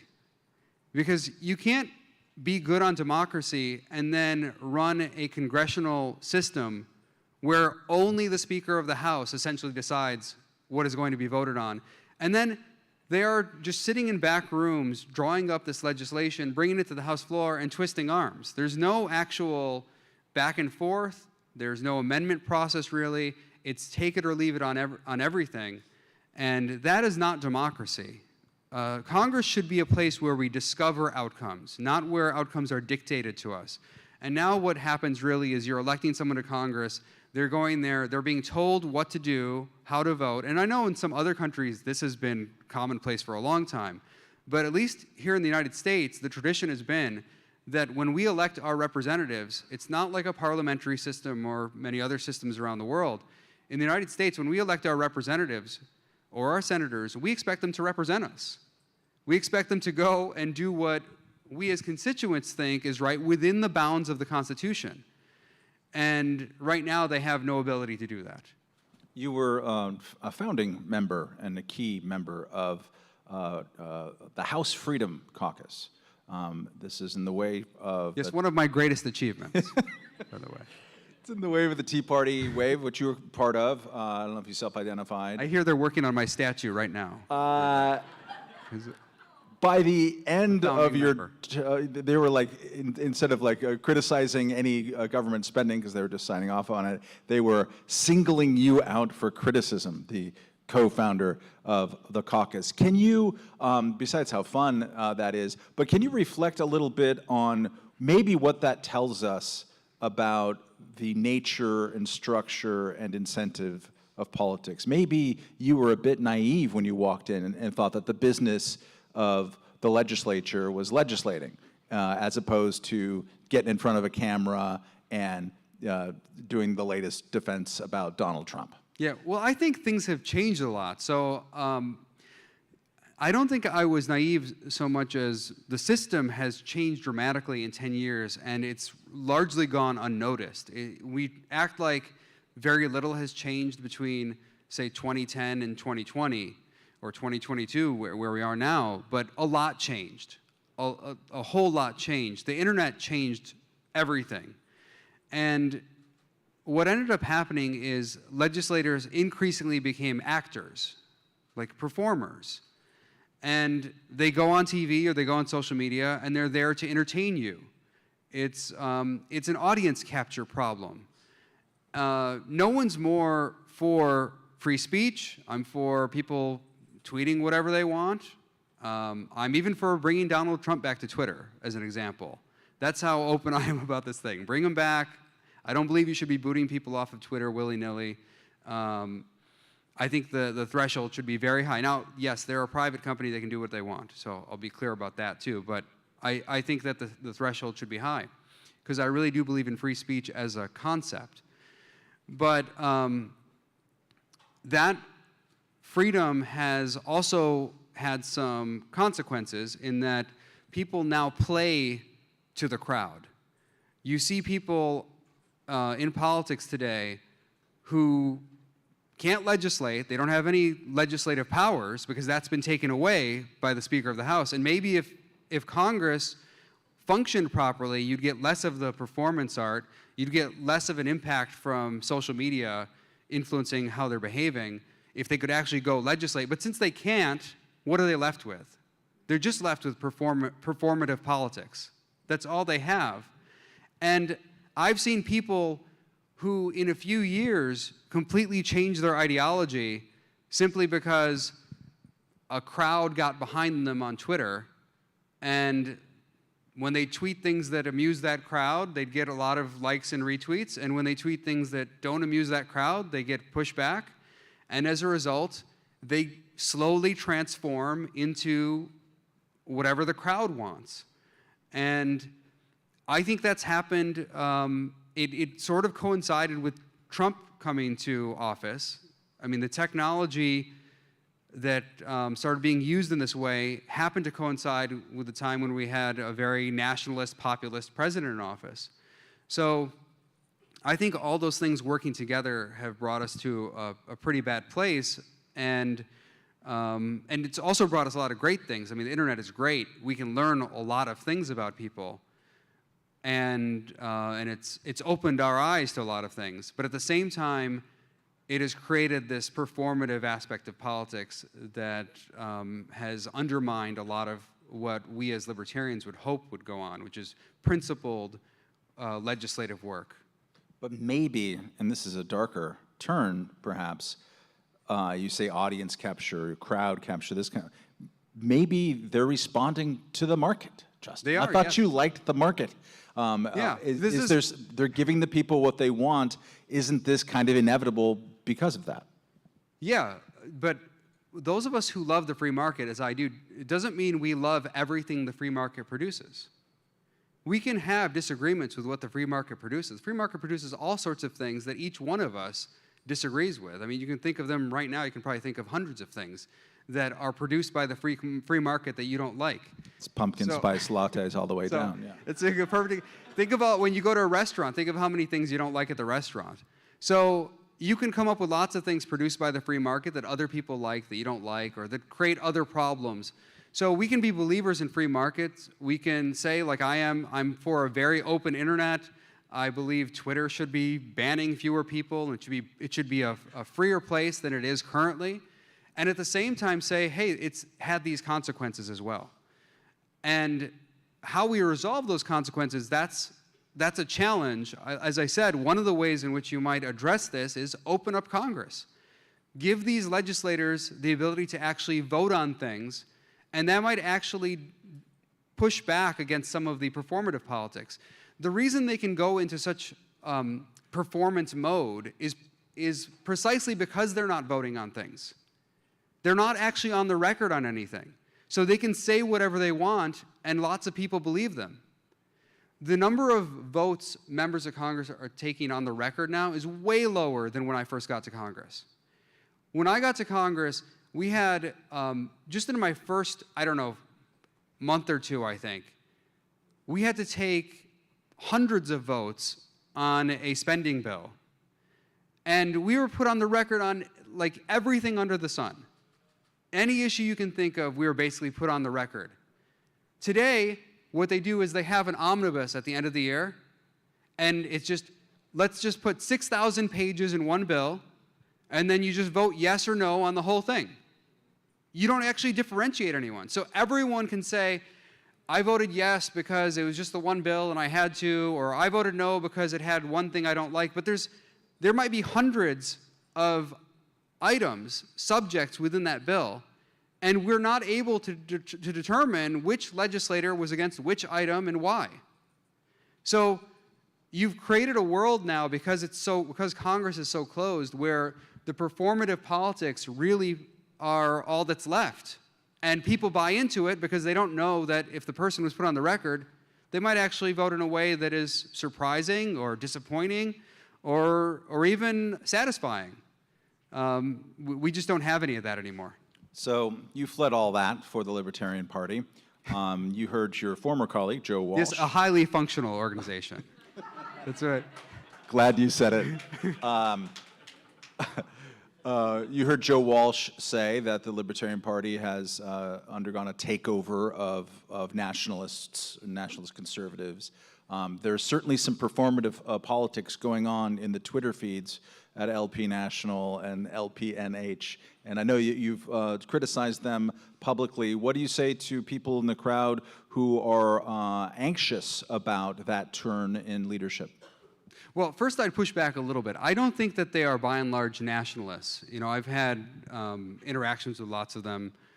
I think that actually a lot of them are just energetic young people, like the people in this room, who want to make a difference, and they join the party to make a difference. I think the problem is not as much the philosophy that they hold. I mean, we may have disagreements on some points of philosophy. I tend to be more in the classical liberal world. Some of them are more Hoppian or Rothbardian or what have you. But within the party, there's a mix of people. But I think that the issue is that the strategy is different, that there is at least some segment of the party now, some sizable segment, that thinks that we have to gain relevance by being edgier and sometimes saying things that might be offensive to people because that will attract attention. And it's sort of a strategy of, let's get 100% of the 5% of the population who want that kind of edginess. And it's edgelording in many cases, depending on which state affiliate is tweeting. So I think that there is still potential there, but they have to be pulled back from going in that direction of thinking that the way forward, the path forward for libertarianism is to just get ourselves attention in the news by saying things that are easily misunderstood by the public at large. They might be saying something that actually, in a nuanced sense, is correct, but they're presenting it in a way that will intentionally offend people. I mean, they know that it will, and it will attract attention. And I think that's a problem. I don't think that's helpful to libertarianism, because then we just get lumped in with sort of the far right, we get lumped in with nationalists, natcons, populists, and the average person out there who's trying to determine what is libertarianism and is this something I want to be a part of, they never really get to our ideas because they're just so put off by what's being presented. It might be just some kind of meme or some kind of image that offends people, and so they never get to the heart of what we're even arguing. And I think that's a real problem. So it's a strategic problem. We have people here from all around the world. It's a little bit of a dicey time. Dr. Wolf was saying here on the stage earlier that something like 2 billion people live in places that have at least 10% annualized inflation. Inflation is never a good recipe for those of us who don't like populism too much. There's certainly a war, and even slightly heightened possibility of a nuclear war is not something that feels very good, especially those of you who are younger and didn't live through the Cold War. What is your sense of queasiness about where we're going as we head into winter that might be very difficult in Europe and an inflationary economy, and how that might affect the issues that you and we care dearly about? So just as human beings, where we're going, I think that we are at a time of high risk. Now, I still would tell you that we live in the best times in human history. And that's something that I think also a lot of libertarians don't message correctly. That they often message that times were better before, we were freer before, things were so much better in some distant past. And that's just not true. That's just not true. We have more freedom overall today than at any time in human history. And that's true in the United States and around the world. People who tell you otherwise haven't been studying history and haven't looked back. Even things like freedom of speech have come such a long way in the past, say, 50, 60 years in the United States here. So, yeah, we are living in good time. We're more prosperous than ever. That doesn't mean that we don't have higher risks ahead. And obviously, the risk of a nuclear war, there's nothing worse than that. So we do have to be careful. We have to be mindful. We have to continue to work hard to persuade people. We can't create a world where we overcome those who disagree with us by just defeating them. It's not about fighting them and defeating them. You have to persuade them. This is something that Ludwig von Mises talks about a lot, that you can't just defeat these ideas through force. You have to persuade people to join you. The reason he thinks liberalism, classical liberalism, ultimately prevails is because it makes sense. But the only way it prevails is by persuading other people. It can't prevail by force. And I think increasingly you have people in the libertarian world who think we're going to defeat our enemies, own the libs, or whatever, and that's going to make this a better place. So we've got to get back to that place of persuasion, and I do worry that with all the turmoil going on in the world, there will be more populism and nationalism, and we'll have to fight back against that. And we do have to understand those who are pushing back against us. Like I do think, I think Aaron Ross Powell was saying this earlier. We do have to learn about the ideas of those who are disagreeing with us. We have to be able to confront those ideas intellectually. It can't just be, no, you're wrong or you're bad. We have to understand why they're wrong. And I think that's something that we in this room can do, and we have a lot of assets because we have writers like F.A. Hayek. We have writers like Ludwig von Mises who have actually addressed these issues. Everyone should go and read Hayek's essay, Why I Am Not a Conservative, because it is very apt for our times. If you read it now compared to when I first read it, say in the mid-2000s, like, I don't know, 2005, 2006, sometime around then, it didn't mean as much to me. Today it means a lot. So go read Why I Am Not a Conservative by Hayek, and they have already gone through this. A lot of libertarian, classical liberal thinkers have already gone through these challenges. They've written about them. And you don't have to agree with every single thing they say. But I think you can take a lot from them and adapt it to today's situation. Final thing before we go here, your parents are both immigrants, father's refugee, came to America and made a great success. We've had 5 years now of declining immigration, a choked off refugee system. The pandemic effectively closed the border, at least to legal immigration, for 2 years. What, just kind of on a human level, do you think that we are missing when we have a much more closed door and the politics around that closed door than we had even 5 years ago? Well, I think we lose out on a lot of the spontaneity of life. I think it's great to have people who come here and add something new, something different. If you are welcoming to people when they come here, they will be interested in your way of life. You know, they're not going to come in and say, hey, it's our way or the highway. If you're welcoming to them, they'll say, hey, this place is really a great place. I want to learn more about it. I want to be a part of it. When my dad came here as a refugee and my mom came here as an immigrant, what they taught me as a kid was how welcoming this place was, how wonderful this place was, where it doesn't matter what your background is. It doesn't matter what your religion is, or especially they taught me it didn't matter whether you were connected to those in power. That was a big issue. My parents come from the Middle East. A big issue where they came from. If you knew the regime, if you knew the government officials, you were favored. And if you didn't, you were out of luck. You were staying in whatever station you were in. You weren't going anywhere. And in America, it wasn't like that. That's what they taught me. So when I was a kid, I really took that to heart.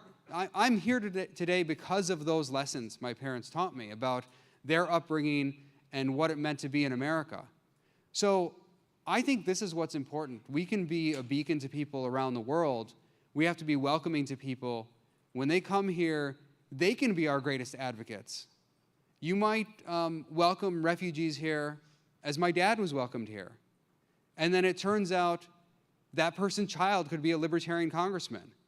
So, you know, I think we should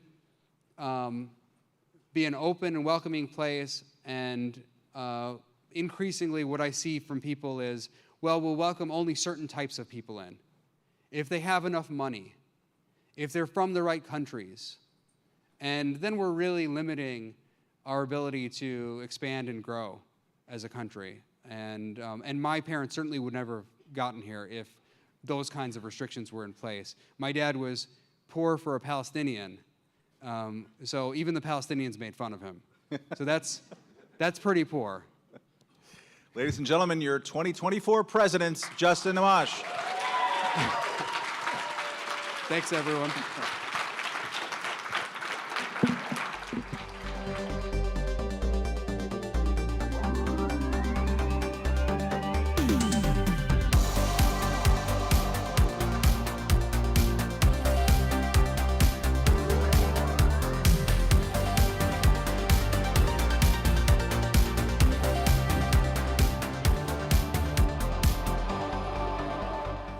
Before everyone leaves, hold on, just a few quick announcements.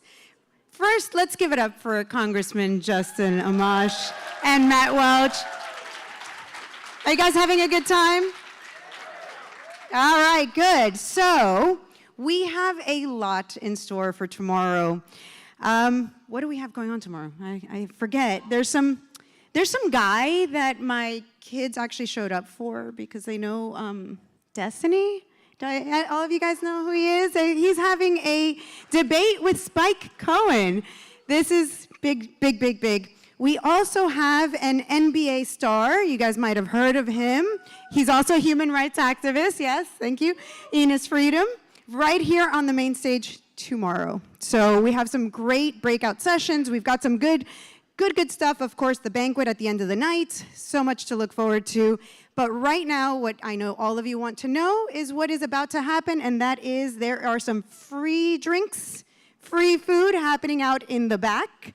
So please enjoy. And remember, I am a mom. I'm going to tell you all not to stay out too late because I need to see you all here bright and early, 9 a.m. Eastern time. I know you guys are like, why? We're in Miami, but the live stream. So 9 a.m. tomorrow morning, right here, right at the main stage. Thank you all and have a wonderful evening.